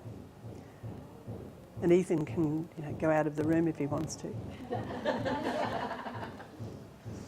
I think we're learning is that staff with heart is not a natural space for men necessarily, and we think it's a very powerful space. But the thing we balance with that is, of course, there's a place for heart and a place for action and confrontation. But the staff with heart, we think, is what gives us our power as leaders. Yes. And so we're not afraid of it anymore. No, which is really good. You can tear up with me, and I may tear up too. Yes. That's okay. Yes. Because we care so passionately, and I've actually had male staff members, leaders that I've had to talk with, and they have been comfortable to tear up in office with me and go, that is powerful. Yes. If you trust me with your your vulnerability. That you'll be vulnerable. Because I was too hard. Yes. I'm supposed to, and they're not. Yes. So I'm allowed to. Well, I thought I would throw these up.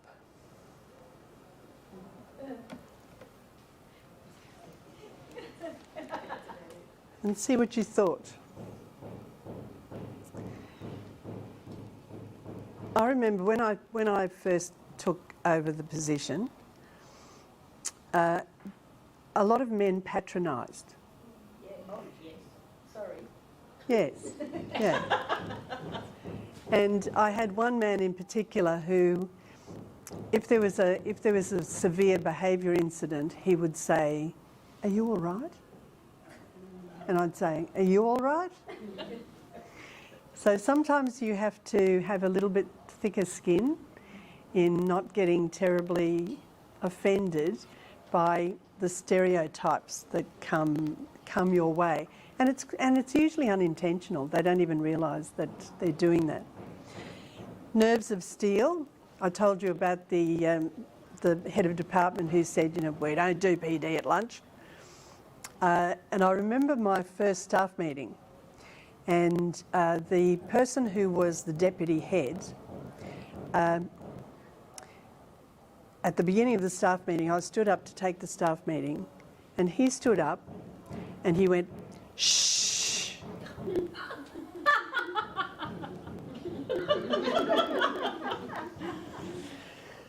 So I had a talk with him afterwards, and I said, "Don't you ever do that again in my staff meeting. I'm very capable of calling the staff to order." But he'd been there for a long time, and he had credibility and he had status with the staff. And so sometimes you have to just grab the situation and deal with it. An iron will. Often staff, and it's both men and women, don't expect you to have an iron will. They expect to be able to persuade you to do what they want done. And sometimes when you are tenacious about it, they will think that it's not tenacity, it is stubbornness or it's arrogance. So I think you need an iron will. I think you also need a very quick wit and a sense of humour. You need to be able to come back with the quick retort. So your thinking needs to be quick. And sometimes that has got me into trouble, and sometimes it hasn't.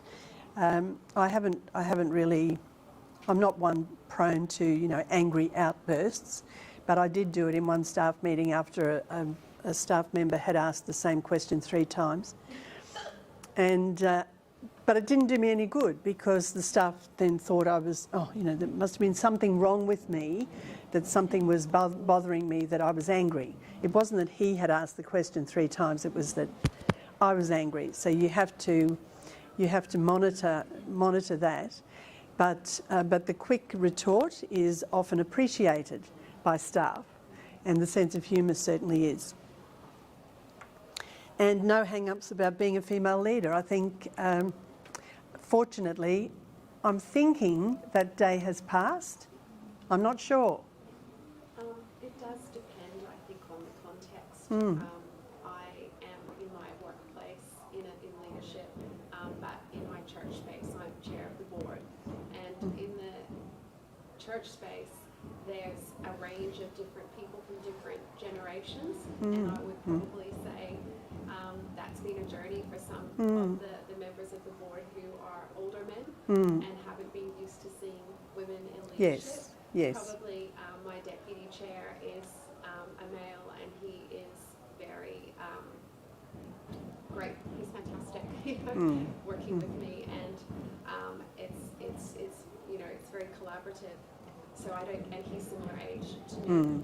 So I don't get that. So I think that maybe plays into it a little bit, but I think it's changing. But I think as a woman leader, you have to also be true to who you are. So when I took on the role, the different roles in my workplace and in the church place, I'm not trying to be like the men, or not trying to be. Yes, that's good, Jenny.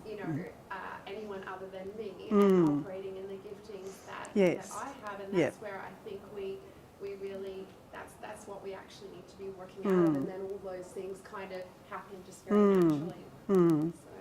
Yes, I think we have to be very aware and use our strengths, and not be afraid to use our strengths. But it does come back to how you are guided by God. And if you feel that you are in this position and have been placed in this position by God, then you have a spiritual calling over your life, and you need to walk in that anointing. The very first meeting I had at City Point, and I was assistant head of secondary. I wasn't head of secondary, but they felt threatened. They didn't really know what I was going to do, and they thought that I was going to come in and, take over everything, take everybody's position away from them. And Ron had said to me, the behaviour is not good in the school, so we need to review the behaviour management system and come up with a new one if we should. And so I called the influential people in the staff together, and I remember going in, and I had prepared to within an inch of my life, because I thought, this is make or break. First impression, it's got to be really good. And when I got to the meeting, probably the two most important people weren't there. So I'm thinking, do we start without them? Do we wait? So I started on time, and then both of them came in together, and the body language was so oppositional, let's say. And they sat down in the chair, and they both put one arm over the back of the chair. Yes, yeah. And the tension in the air was just, you could cut it. And I prayed and I said, Lord, you know what I'm supposed to do here. Just let me get to the stage where I can present this. Anyway, God always delivers, and I thought, and I really didn't actually think much about it, but I said, all right, tell me what's good about your behaviour management system. And it all came out, they thought that I was going to take away the positions of these two men who had done a wonderful job in the school. And, he's very good, and he's great with parents, and he's this and he's that. And so they just poured out all of this, these threats that they thought were going to attack them. And then when all of that was settled down, I said, well, now tell me what's wrong with the behaviour management system. And we had cleared the air. But it was definitely a Holy Spirit guided moment, because that was not the way I was going to do it. So it comes back to believing that you are there anointed by God for your position. And your character will inform your career, and your career will definitely develop your character. Yes. So bless you. Thank you for your attention. Sorry, one more thing. When I look at those lists, if I was a male in a male group, I would probably put those first four there as well. I think yes. that would be the advice that they would get as well. So, I think that the struggle that we have is much more about these hang-ups. Yeah. Than Yeah. Can you name one? Oh, for me, it's indecisiveness. Yeah. Yep. Lack of confidence. Yeah. Yeah. So there, I think, I have a thick skin, I have nerves still, I have an eye. Yes. Yeah. I probably need better wit as well. Yes. But it's those other very female traits, I suppose, that are crucial things for me.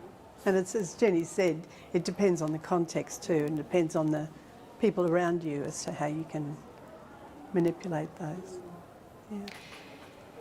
Helen, I'd be interested in your comment on the fact that over the years in my role, I've had men say to me, we are scared of women leaders. Have you got a comment on why you think that is, or and how we respond to that?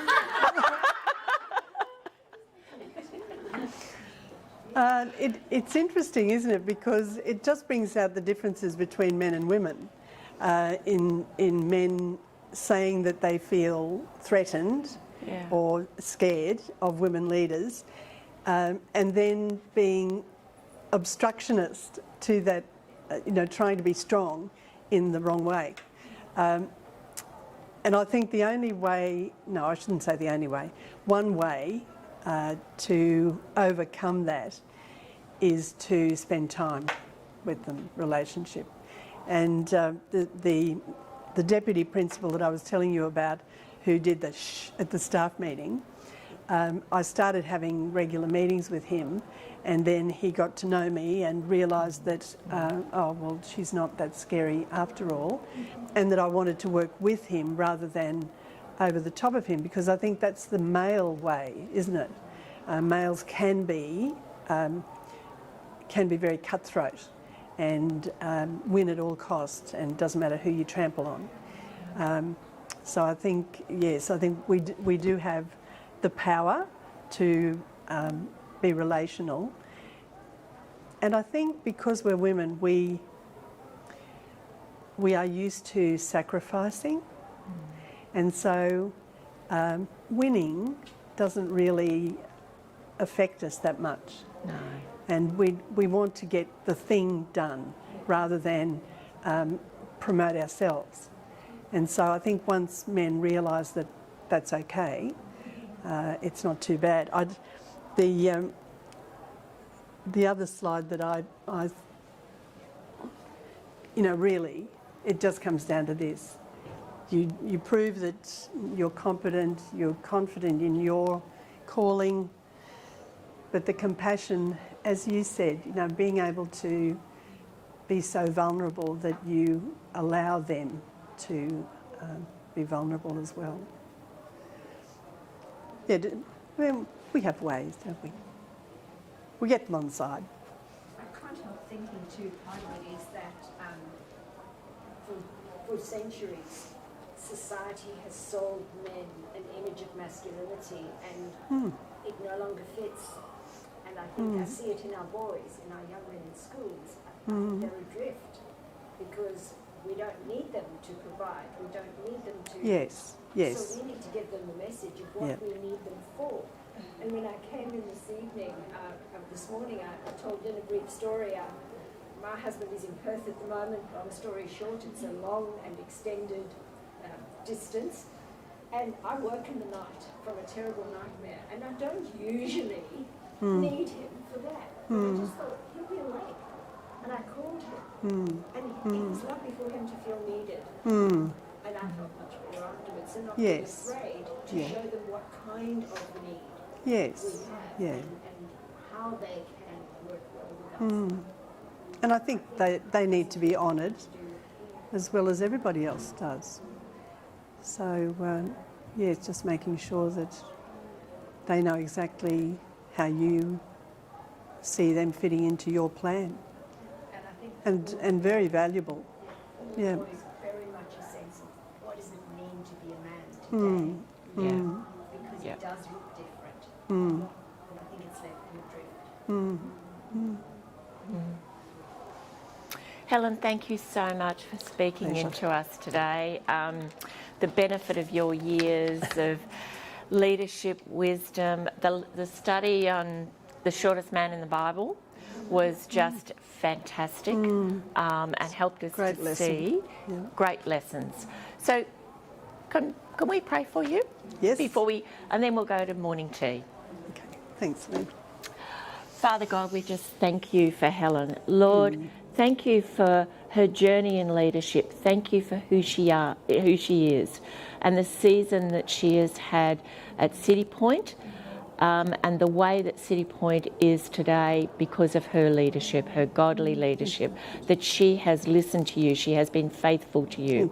And we just pray that you would just at this season, Lord, help her to enjoy these last weeks in her role, help her to celebrate that. I know that City Point will celebrate her, and thank you for her legacy, and we pray your blessing on this next season of her life, wherever you take her. In Jesus' name, amen. Thank you, Lynn.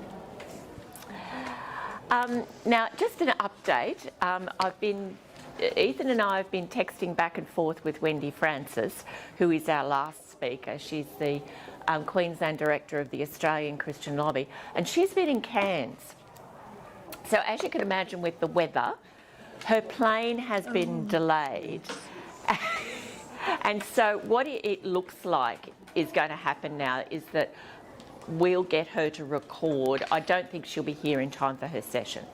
So we'll continue on and we'll finish at lunchtime. And then we'll get her session recorded. She's all prepared, as I know Wendy would be. She's all prepared and she'll do her session and with the notes, and then we'll be able to share it out. I am sorry, but it's the, you know, it's not her fault, it's not our fault, you know, it's the weather. Yes, exactly right. And we are flexible, absolutely. So, so let's break for morning tea. Those of you online, I hope you have something yummy where you are, because we certainly do from here, from our chef at Redlands. So thank you, and we'll see you back in half an hour.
Well, welcome back and thank you, and I hope you enjoyed the morning tea and the lovely food. It was great to fellowship together, and thank you to Redlands again for hosting it, and it was lovely to have Andrew join us for morning tea. Online people, I hope you were able to have something delicious and a good coffee or a tea while we were having a break, and have a chat about just what Helen and Sarah shared. I just wanted to, before I introduce Tracey, Helen, your beginning sentence about excellence, you're going to bring excellence to City Point. I was reflecting at morning tea time, and bear in mind, this is historically, this is 25 years ago. Yes. When I first 22. entered, yes, when I first entered Christian schools, I had, we were talking about being a Christian school and being excellent, and I had someone say to me, thankfully I don't remember their name, someone literally say to me, well, you can't be Christian and excellent at the same time. We're a Christian school, we're not an excellent school. That would mean being a grammar school. Thankfully, those days are long gone. And in no way do we want to honour Christ and not be anything but excellent. So, on that note, talking about being excellent, our next speaker leads an excellent school and one of our fantastic member schools. Tracey Hickey is board chair of Emmanuel College down on the Gold Coast, and she's also executive officer at New Life Uniting Church, which I think is probably the largest church, or one of the largest churches in Queensland, is it? Well, in the uniting denomination. Yes, definitely. yeah. So Tracey's going to come and share with us today about navigating the seas of leadership. Please join me in welcoming her.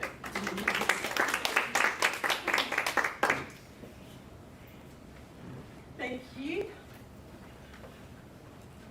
I gave it this title because I was trying to be all like creative, and I was going to weave this whole idea of storms and navigating the seas, you know, because all my points start with sea, and it was going to be this big play on words, but you know, it's just going to be real and basic today.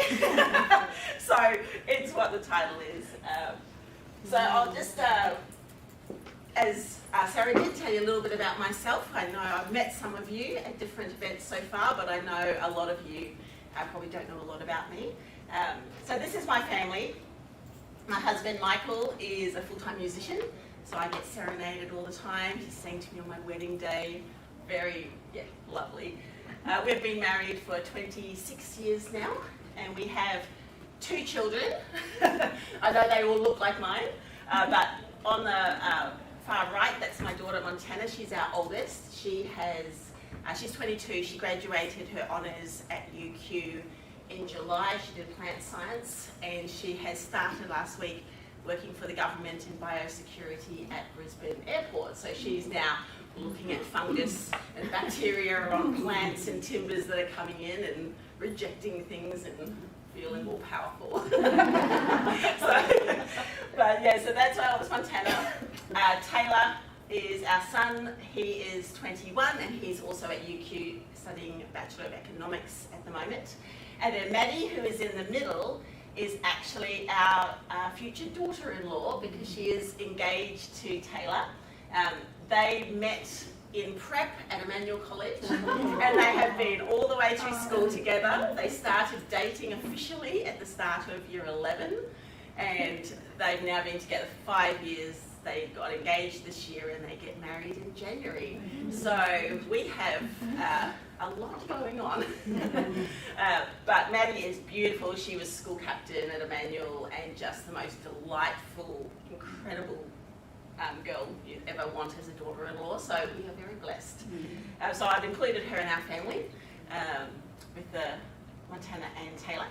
So that's us. A couple of things about me. I'm Irish. I was born in Belfast in Northern Ireland. Wait for a second for it to So yes, we were very pale. So I was born in Belfast. I also have a problem with tepidophobia, which is fear of bad made cup of tea. What makes a bad cup of tea? Lukewarm, too milky, weak, and Earl Grey. And I did see a Dilmah tea bag in the rubbish, so somebody obviously brings their own tea bags as well. I was very impressed, so. But I love my tea, so that's a little bit about me. All right, today's session. So Len just asked me to share some insights into my journey so far, where I come from. I'm not really going to do a deep dive into any one particular topic. I'm just going to share some of the things that I've learnt.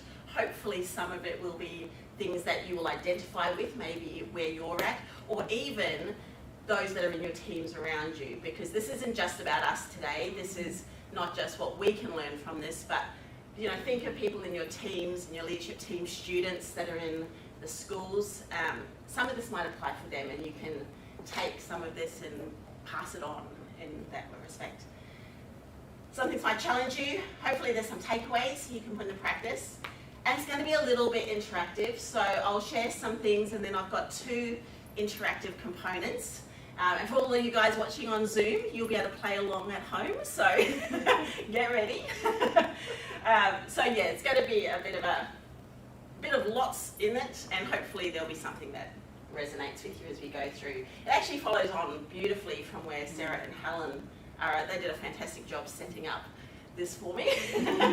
You'd think we'd all connected our topics today, but I always amazes me how you come to things and God just, weaves things into whoever's speaking, and it all dovetails in. So obviously it's for a purpose and a reason. So yeah, I really appreciated what you guys shared today.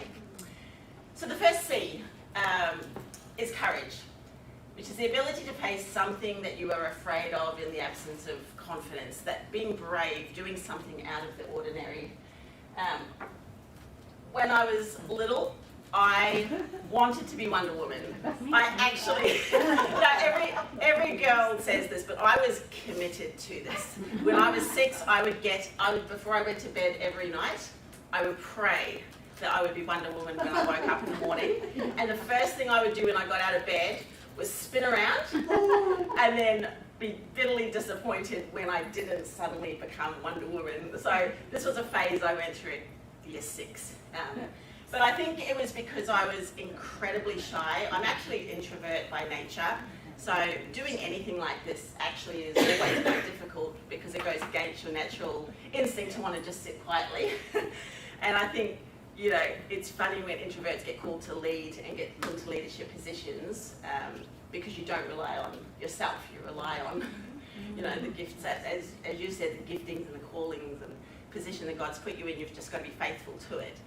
But I was incredibly shy, I was introverted, I wouldn't raise my hand in class. For those who teach with the younger grades, I was the child that wouldn't raise my hand. I wouldn't answer a question in class in case I got it wrong because I couldn't bear the thought of being mortified by having the wrong answer. Incredibly shy. But I had this sense that there was something more, and I actually had some prophecies over my life, even when I was like 11, 12, 13, about leading, and it petrified me because I'm like, this is not my jam. But something inside me, I decided, you've got to do something about it. Sometimes when we know we're meant to do something, we don't feel we're ready. We've just got to put in what we need to get there. So this was me at about 15. Clearly I was a teenager in the 80s. And I'm going to own it because, so that's me in the middle. I was 15 and I decided that I had to overcome this. So I joined the school debating team. And I actually pushed myself. The very first debate I got up, did my opening line, first speaker, first debate ever, totally stuffed it up, went bright red, and I actually asked the adjudicators if I could start again. And I went and sat down and actually started the thing and managed to get through it. But I pushed myself through that year. And I put this up here, I don't know if you guys can see it here, but at the end of that year, I actually got awarded the most promising debater cup. And I was shocked. But it was a bit of a journey of gaining courage, because I knew I needed to learn to be courageous and somehow find that. My family moved to the Gold Coast when I was in grade 11, and I went to Emmanuel College, so I'm Emmanuel through and through. I was alumni, my kids went through there, and now I'm on the board there. I still hadn't outgrown perms. That did happen when I got engaged. My husband gave me a hair straightener. My fiance at the time gave me a hair straightener, so I've had straight hair ever since. But yes, I went to Emmanuel. I actually wanted to be a teacher. I wanted to go into teaching. I didn't. Back then, for some reason, everyone said, don't go into teaching, you'll be wasted in teaching. And there was a whole era for some reason, and so I didn't. I went and did accounting. So I wanted to be a maths teacher. And so I thought, well, accounting, and I hated it. I got to tax law, company law, and it was just like, this is not my thing. Funny, I'm on a board now where we look at legal and finances, and it's funny how things prepare you for your future when you don't even know at the time. But I didn't go into teaching. I ended up, doing accounting, dropped out, got a job in a bank, ended up in ministry. So I ended up in the accounts office of our church, where I stayed there for 17 years on staff with my husband, and we did staff together. And that was a comfortable place to learn to be courageous, because your church family, your staff, a Christian environment gives you the place to really gain that confidence. Christian schools are the same thing. I think, Sarah, you talked about creating that environment and the culture that you want, where you can empower kids. And so I did learn a lot. I had to step out. I was able to be put into a lot of positions and push through. I cried in a lot of meetings when I tried to start putting my viewpoint off. I wanted to disagree with something once I got up into sort of the higher levels of leadership in the church.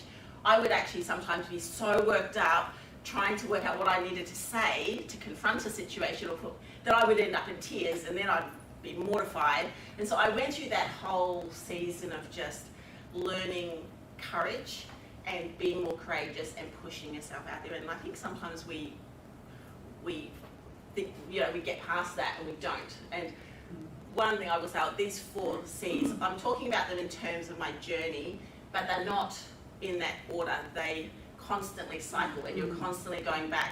Something else comes up and you've got to step into it. You need courage again. That comes up. But I think I learnt how to face it a little better in those teenage, 20s, even early 30s decades. So there's a couple of quotes that I've got here, which I love, from Nelson Mandela. There is no passion to be found in playing small and settling for a life that is less than the one you are capable of living. And I think we all have capabilities that grow.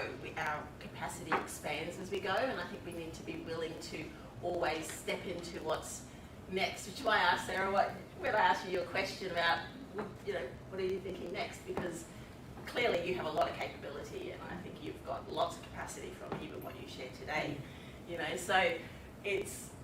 But we have a capability that sometimes we just have to continue to step into. Another one, you can't start the next chapter of your life if you keep rereading the last one. You gotta move on. Move on, people. And look ahead. Everyone's seen this. This is a very common diagram where your comfort zone is and where the magic happens. It's always outside of where we get comfortable.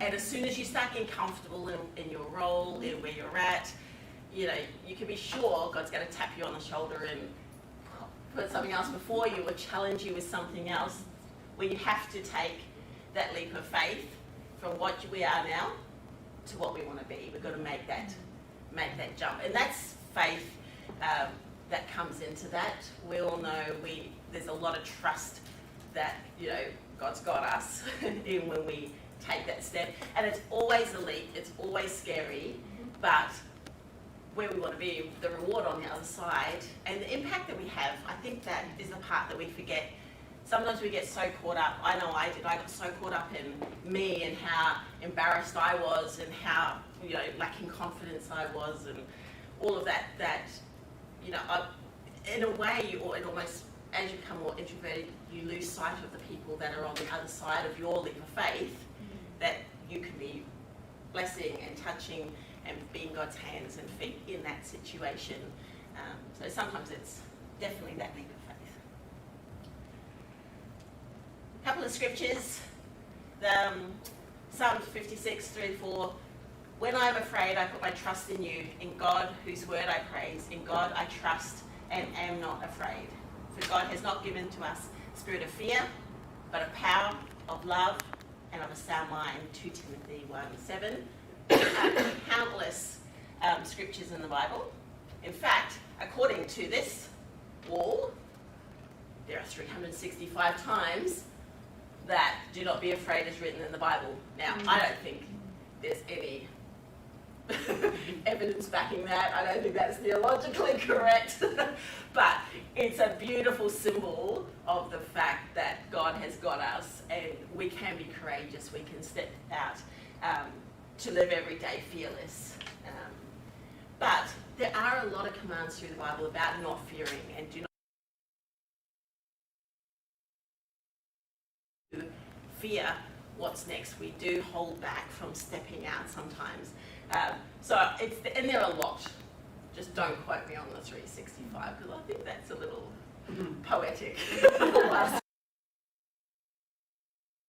Then the other picture here that I've got is a ring which is called Fear Not, which I'm wearing today.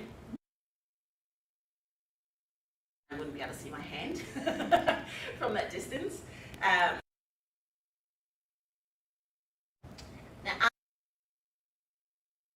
after 17 years, I got to a point where I was quite comfortable, and I actually moved into a corporate role for quite a while, into a project manager role that was working with a company here, but the head company was actually in Dallas in Texas.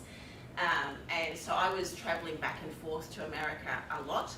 And I actually bought this ring at Gateway Baptist in Gateway Church in Dallas, in Texas, because this next step was scaring, you know, the jimmies out of me. I was like, oh, I was suddenly in this whole new world.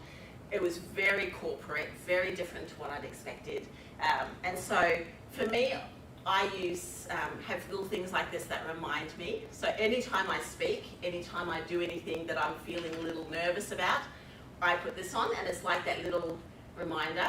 It's like the pebble in the shoe when you've got to remember to do something or whatever. Just sometimes we need a physical reminder. So physical reminders or, you know, sticky notes work. Use all those tools because they're actually quite powerful. So yeah, this is my ring.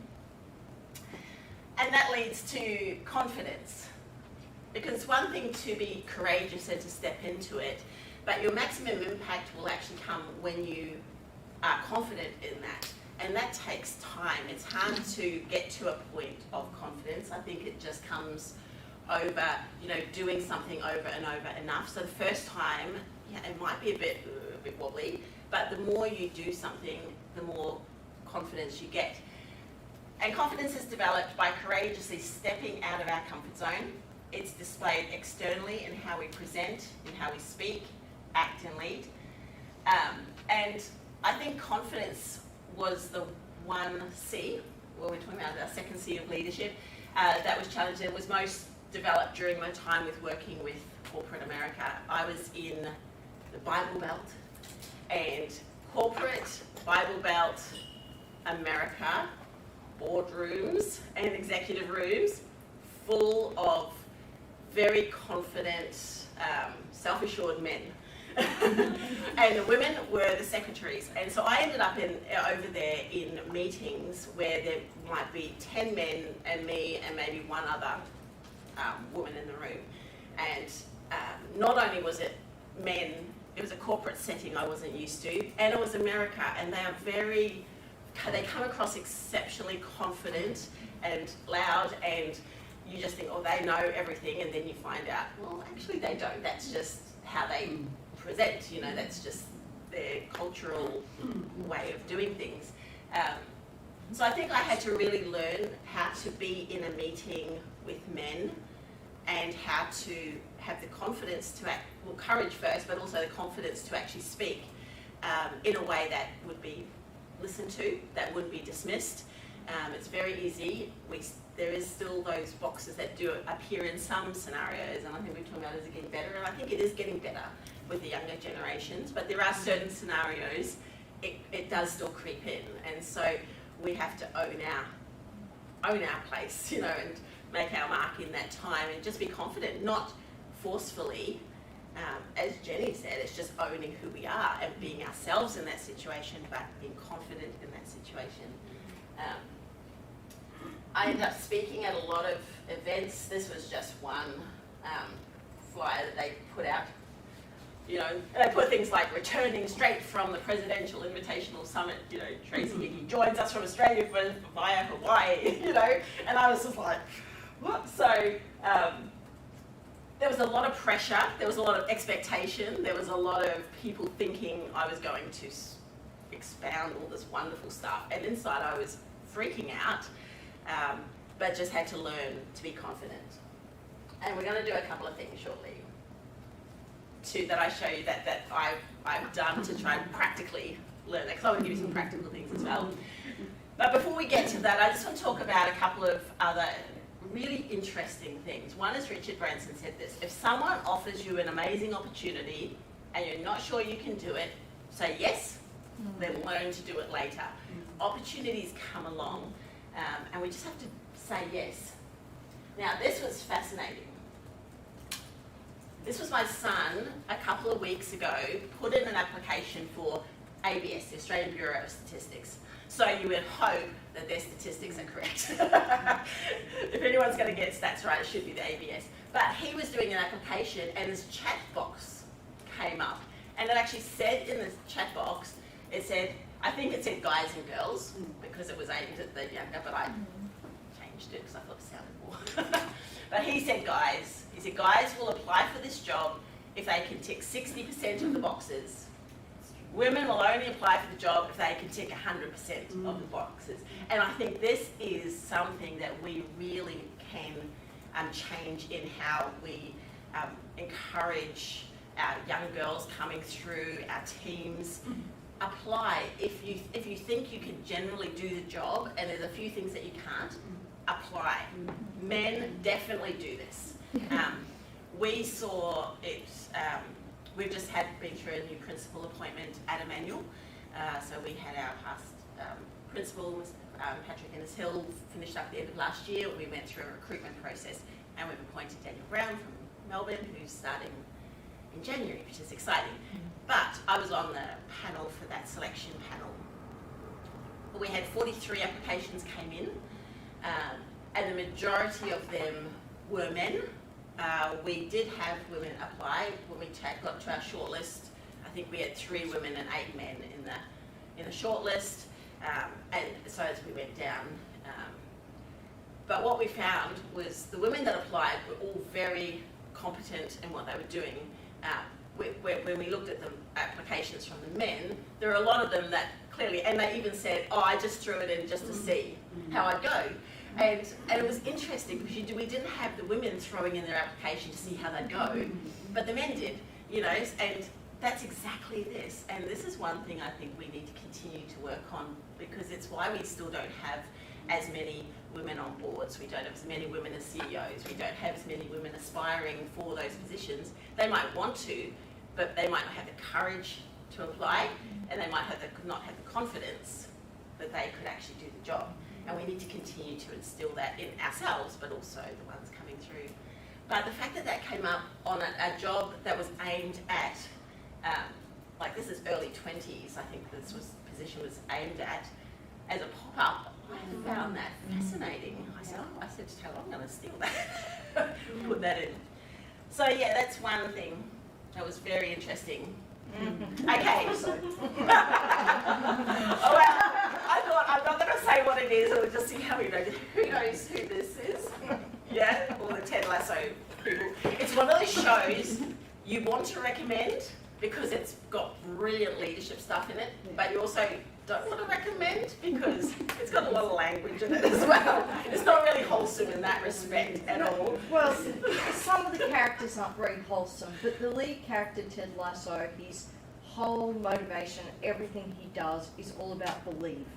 Yeah. You've got to believe in yourself, believe in your team, and believe in us that we can all move forward and make great things happen. And they deal with a lot of really good social issues, but it is more adult orientated.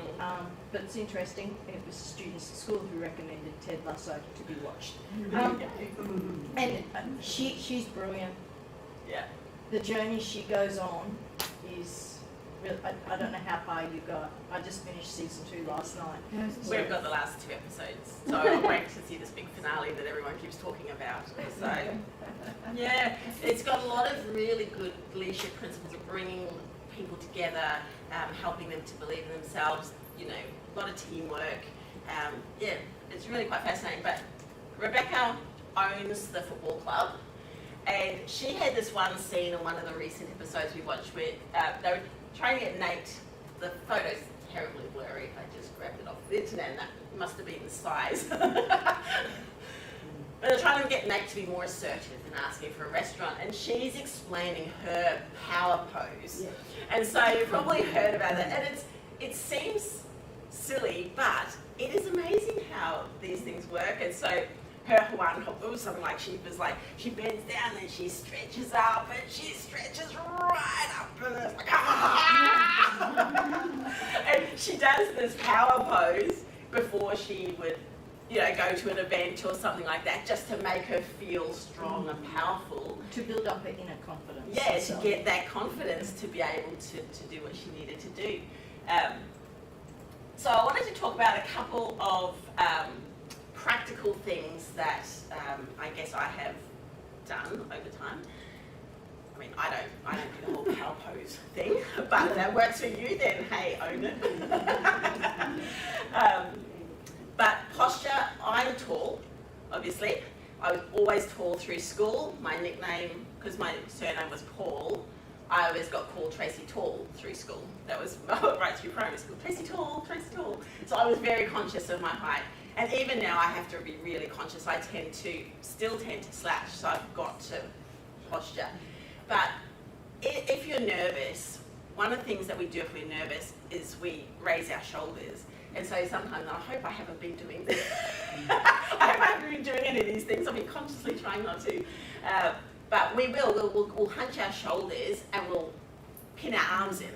And so we'll talk like this. And we'll be like talking with our little arms, and our shoulders up, and you look like a dinosaur.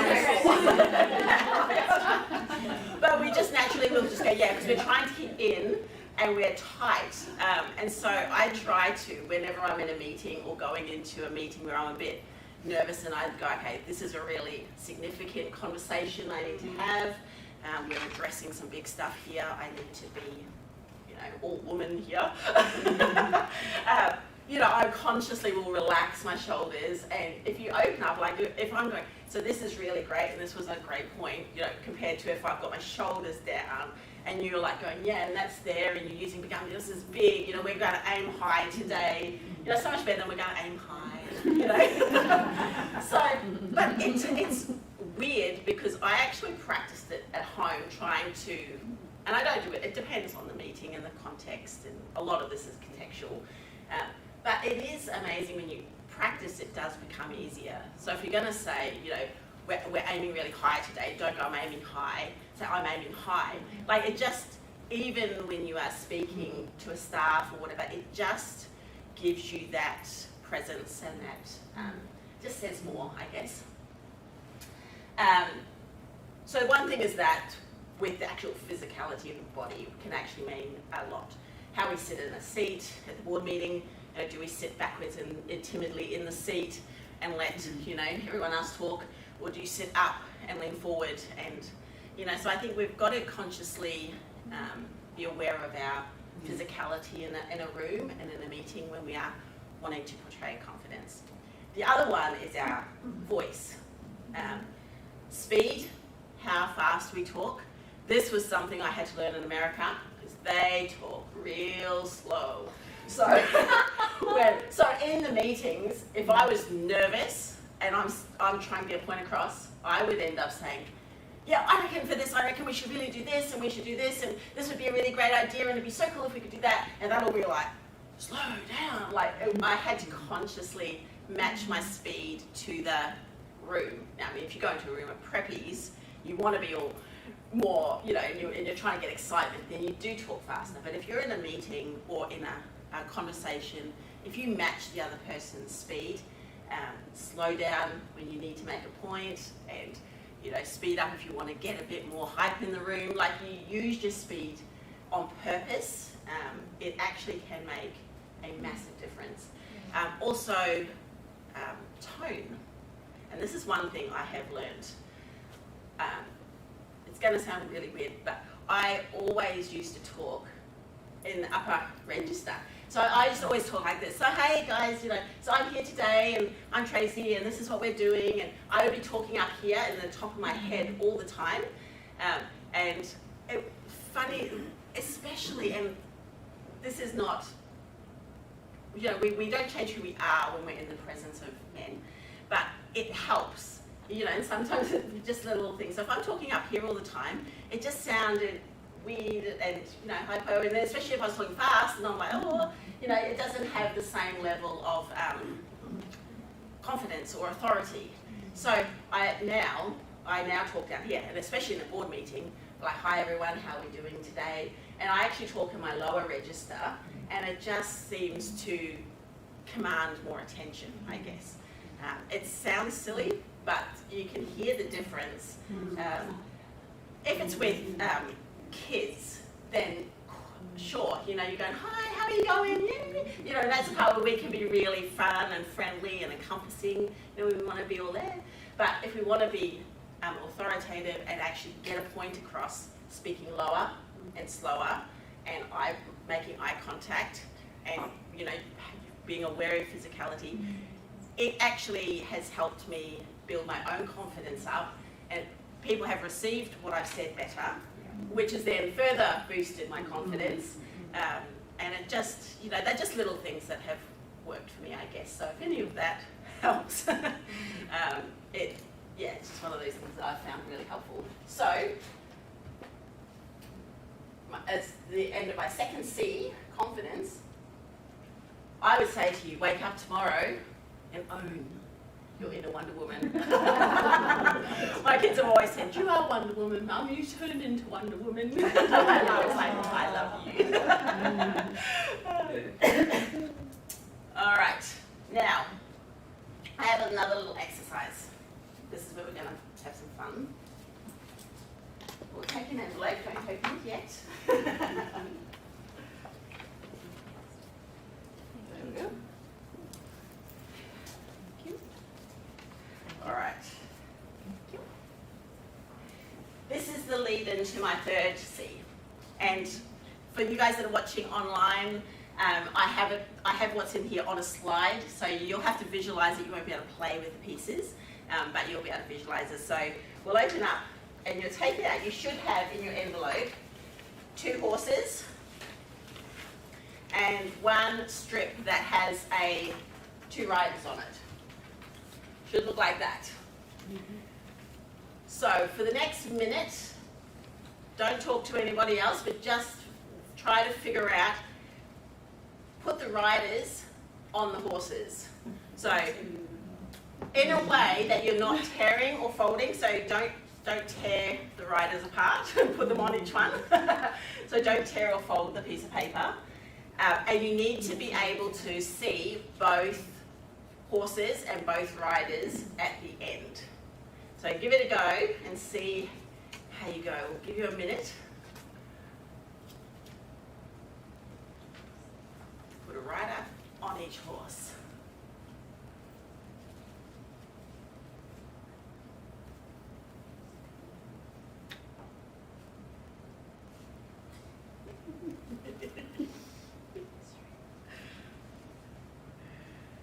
It gets a little tricky. All right, now you can talk amongst yourselves now as well. we'll add in some chats. Talk about with each other as you look at it. Think about things like, and if you're online, you can use the chat. You can put in comments in the chat on how you might position the pieces of paper to have a write in.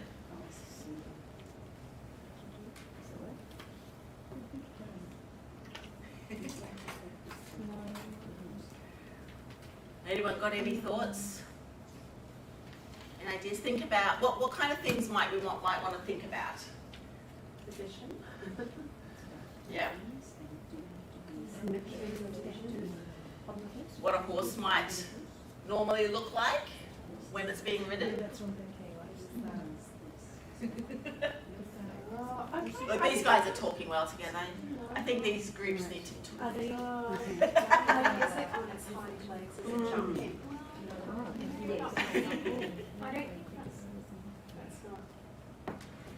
How are we going online? Anyone figured it out?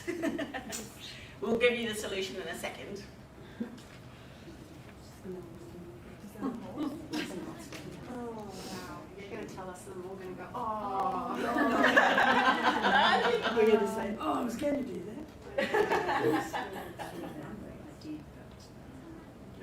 We're getting close. So a horse, when it's riding, has its head up. Yeah. And it's... Oh, something tricky. You won't need to fold the piece of paper. And you won't need to tear it. Wait, isn't it like that?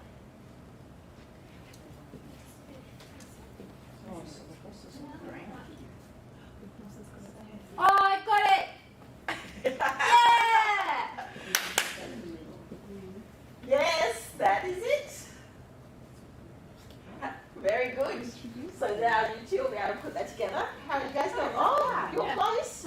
You're very close. Oh, you So where the head? How do you make the head up? Yeah. Good turn. That's great. Yeah. Very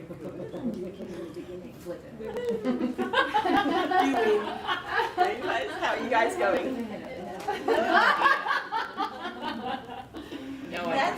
You're on the right track. You might just need to rotate. But not all the pieces, just the bottom pieces. Oh, yeah. Lynn's starting to get close. Lynn's getting there.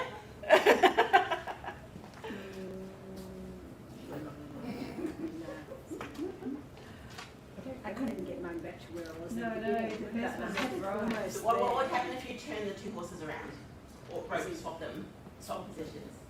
I think that's where I started. Yeah, so that's on the right track there. Back then, especially I'm not Okay. going. It's too high. Come back where you were. And then back in front now, and then right back. Now it's getting close. What else do I wait on to this one?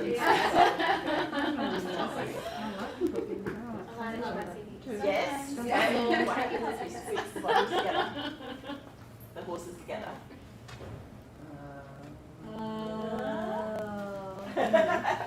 All right, so I'll show you the solution. Yeah. Feet together. Oh, yeah. Back to back. Yeah. Back to back. Just. So now we have Opposite lines. horse being ridden, which looks like a normal horse, right? Does that look like a normal horse? Yes. No. No, That's right. that does. Oh, yeah, got it. Right, this does not look normal, but it's amazing how our brains actually trick us into thinking something that's not normal, but we accept what's weird as Doesn't fit properly. as normal. The other way. So there's a couple of things. I love this. We did this at a conference I went to.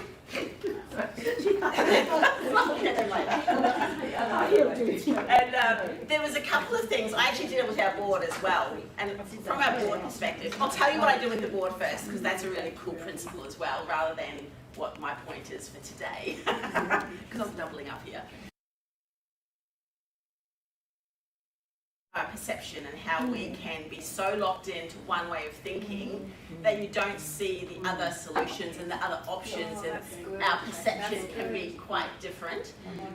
There was a story, and I can't remember, I didn't bring the information with me, but someone called De Bono, who actually went into a building and they had these massive complaints because the lifts were too slow. It was a brand new building, but everyone was complaining that it was just taking too long to get up and down the lifts. So they pulled a team together and looked at what are the solutions. One of them was, put faster motors in the lift, put another lift in. Things like, let's schedule workers' lunch breaks so everyone is on different lunch breaks so that everyone's not there at the same time. There's a whole lot of expensive and disruptive solutions that they were looking at trying to work it out. So De Bono came in and he looked at it totally different. He said, all right, well, how can we look at this problem or this and look at it in a completely different way? And he actually talked to everybody and they said, what's your frustration? They said, oh, we're just standing there doing nothing. So do you know what the solution was that he did that worked? On every floor, they installed mirrors around the lifts. And then people spent time looking at themselves in the mirror and checking themselves out, fixing themselves, that they didn't notice how long the lifts were taking because they were distracted by looking at themselves rather than just standing there waiting and focusing on how slow it was. So they brought in that art of distraction with something else rather than fixing the lift. Simple solution, was cost effective, and just add another way. So this is a great example of that, if you ever want to use that for something. But in this case, what I wanted to talk about in this one was collaboration. Because when everyone's trying to figure it out on their own, it doesn't, you're limited by what you can do. As soon as you start talking about it, thinking through, comparing with other people, someone gets it, and then everyone goes, oh, what did you do? And then, Helen was able to put hers together because Sarah had put hers together because she could see. And this art of collaboration, we can do so much more. We can do a lot more when we collaborate, and teamwork has come out of both Helen and Sarah today. I think we all know the value of teamwork. It's important that we work together, think about things differently, and collaborate. And as I said, when I was younger, I didn't like to make mistakes. I hated that fear of failing on something, so I became very independent, and I wanted to control everything and do everything myself so that it would be right, so I wouldn't be wrong, so I wouldn't be embarrassed. And I think that time, since I worked with America, I then came back and I worked a lot with project management. I actually went into teaching, but in the vet sector, and taught project management. And now I'm working at New Life, heading up as part of New Life Church executive team, but heading up particularly New Life College, which is our Bible college there. And collaboration is something that I have really, in the last probably 8 to 10 years, I've really taken on board a lot more. It was courage, then I had to add on confidence to that, and then I had to be willing, in my confidence, to be open to actually doing things with other people and not controlling everything. And that's a big journey if you're a control freak, to actually learn collaboration. So collaboration is the third C. It's also important to surround yourself with those on the same mission as you. So if you can build a team, once again, this goes back to Sarah's talking this morning about the culture and building that culture.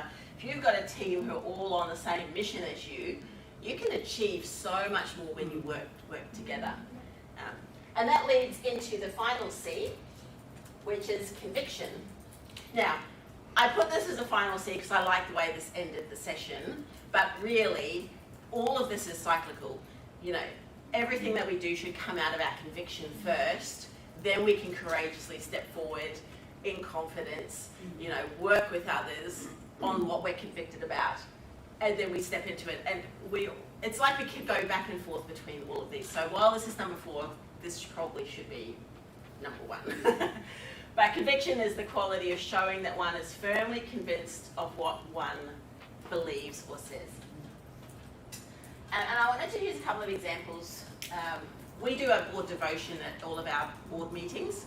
We have one of our board directors will spend some time in a devotion. And this was actually something that Darren Islin shared with us. Many of you will have seen Darren speak at the conferences, a lot of the Cardis surveys. But he actually shared this, so I asked him if I could pinch these 2 slides from him, and I said I would give him credit. So Darren, thank you. But it was really fascinating. We were talking about how we can drift from mission so easily. This was Harvard University back in September 1642 when Harvard University was founded.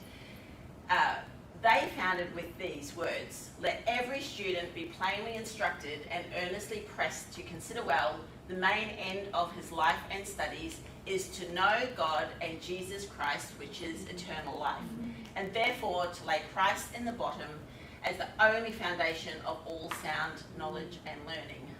Their motto, I don't know Latin, but means Christ be glorified. The dedication for Christ and for the church, and the founder said that all knowledge without Christ is vain.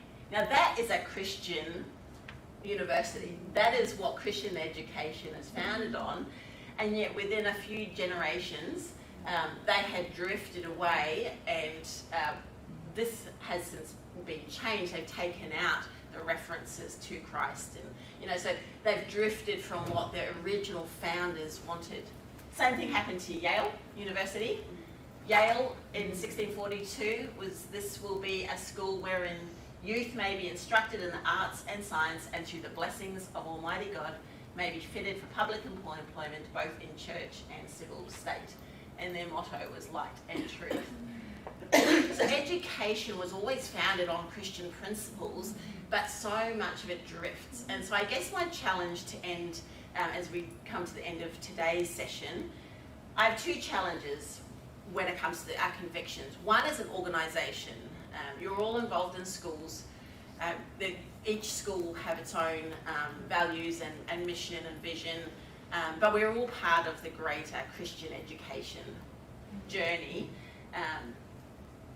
How committed are we to supporting that mission and the conviction of delivering Christian education? That's truly Christian education that is actually going to change, and set our students up for being the best. One thing, I think earlier in Helen's session we were talking about what makes women leaders different, and this once again is not, I don't think this is anything theologically sound either, but it's great symbolism. And I heard it once, and it was either Donna Crouch or Christine Kane. I can't remember which one, but at a Hillsong Colour conference many, many years ago, they talked about how women were made out of the rib of a man. And they said, okay, so what does the rib represent? And the rib cage is strong. It is, it takes a lot, to protect, and it protects all of the vital organs. So it protects the lungs, it protects the heart, and it's a lovely, beautiful symbol of what we as women can do. We're strong, but we protect the breath of our organisations, the heartbeat of our organisations, and we have a way of, I think, doing that beautifully. We have that protective way of, getting behind what that vision is, what that mission is, and protecting that, and helping to promote that. And I think as we move forward, Christian education is going to be challenged in the coming years. We're going to see religious freedoms challenged. So how much are we going to protect Christian education? I think it's one of our greatest challenges moving forward from our organisational perspective. It's going to be an interesting time. And so I think we need to really gird ourselves up and position ourselves to be in a position to really protect that and to carry that heartbeat, whatever the cost is. We're going to have to work that through. So one challenge would be that from an organisational perspective. Think about your school, your vision, your mission. How can you do that? And the other one, and this is where it all starts, I'm sort of coming back to where it all should start, This was our pastor preached on this last Sunday, actually, Michael Hands. He said, before Jesus can be beautifully compelling to someone else, he must be beautifully compelling to you. And it starts with us first. If we don't have a conviction of the importance of what Jesus has done and the work of God in our own life, then it's hard for us to compellingly take that into our schools, into our families, anywhere else. So my challenge would be, how do we strengthen our conviction? How can you strengthen that, ensuring that this is where it all starts from, and that from that we can take that into everything else that we're doing. So our 4 takeaways, this is what I'll leave you with from today. The 4 C's that I covered. There was plenty of other C's we could have talked about, but I thought just limit it to 4. Step out courageously and embrace opportunities. And I'd encourage you, either personally or for your teams or for the students that you are, infuse in them courage. Let them know how important it is to embrace the opportunities. There's so much out there. Cultivate confidence and communication skills. The better you can communicate, the more confidence you have, which means the more you'll communicate better. Everything, all of this ends up being quite interlinked, but cultivate that. Value the team, surround yourself with the right people. That's a collaboration. And then stay true to you, what you believe. I should have a comment there. And protect it at all costs. And that's our conviction. So courage, confidence, collaboration, conviction. The other reason I probably put this last is because I think that's what I'm facing right now as part of our board of Emmanuel College. I feel a real sense of this, this responsibility for this conviction side. What are we protecting and how are we going about it? So I guess that's in some ways been my journey through as I have got to where I am today. Still got a lot to learn, still got a lot to grow, still got a lot of this to master. But it's, I just encourage you to take whatever snippet of today, if any of that helped, into your own life and into your schools. Lynn, any questions? Yes. We've got about 8 minutes, don't we, before lunch? Any questions? Yes. Tracey, I'd be interested in your thoughts on, because you're, as board chair, your board is a lot of men. Your thoughts on women in leadership, working with men in leadership? Strategy? I think it's been, for me, I've been on the board for 4 years, but I only stepped into board chair last May, and we went straight into our principal reappointment process. We're reevaluating a lot, so it was a lot to take on. For me, I think the collaboration has been really key for me, building that trust. I made sure I spent time. We've got an incredible board. Many of you will know them anyway, so they are all very gracious and supportive. But I think I stepped into that role not feeling confident at all, and I up front in the meeting said, I'm willing to take this on, but I don't know everything in this role at all, much like Sarah did. I even did it at the board level, and I said there'll be things that I know where my giftings are. I know I'll be able to manage this transition diplomatically. I'll be able to speak to the staff and inspire them with hope that everything's okay. This is a great next step for the school. Negotiating the dynamics of the executive and their concerns. I think I knew that I could do all that part really well. I wasn't as sure on some of the board processes. I'm doing a company director's course starting tomorrow just to strengthen my knowledge in that area. But that's where I said, I don't know all of this. And so we've got guys on the board. Corey Lunn is our treasurer. He's been on our board for 13, 11 or 12 years now. Graham Leo is on the board, who many of you will know. He was our past principal previously. He's got enormous wisdom.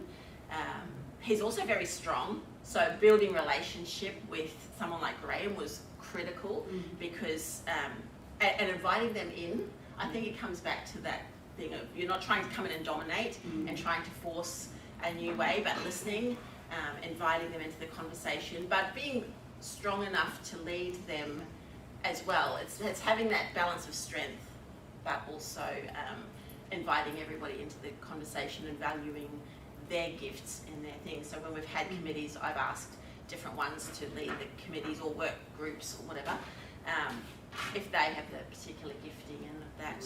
And we've worked hard. We've actually just appointed another director who is a female, so we're actually really working hard on making sure we've got a good balance. So we now have 5 men, 4 women on our board. And yeah, it's been working really well. I think it's that respect and building trust and communication. Thank you. Anybody else?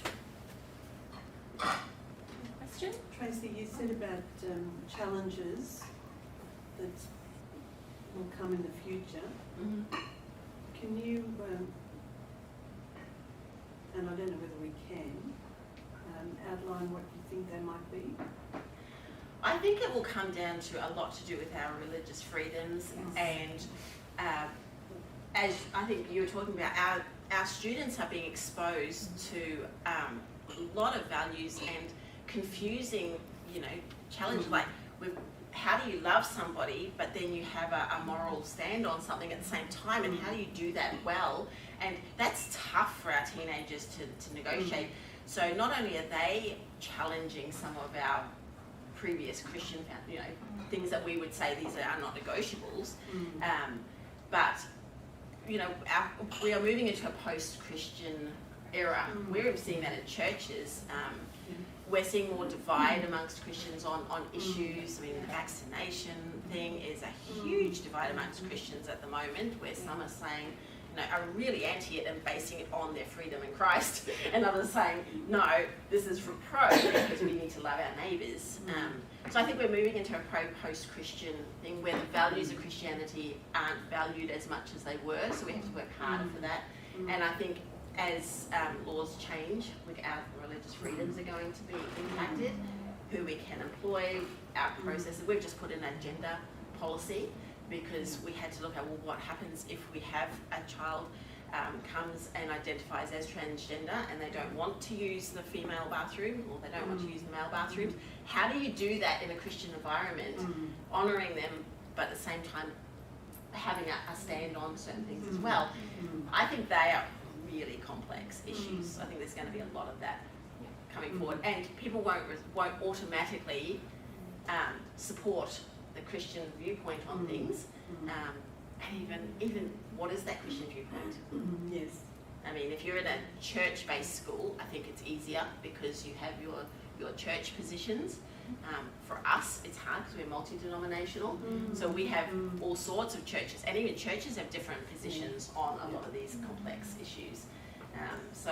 Yeah, I think that's where it's going to become. I think there's going to need to be a lot of prayer, a lot of wisdom, a lot of discernment, a lot of grace, and in how we then portray it. So yeah, I think we're moving into a challenging time, but an exciting time. Setting up the right environment for our kids. Yes, I like what you said about staying true to what you believe and protecting it at all costs. Yeah. There's a book called, if you haven't read it, it's another must read. It's called Mission Drift. It's been around a long time. Greer and Horst, if you haven't read it, it is a must read for leaders in Christian schools around avoiding exactly what happened to Harvard and Yale universities. And there's also a very short book, very readable. I can't remember the author, but it's called The Rise and Fall of Movements, and it's talking about Christian movements and built on it.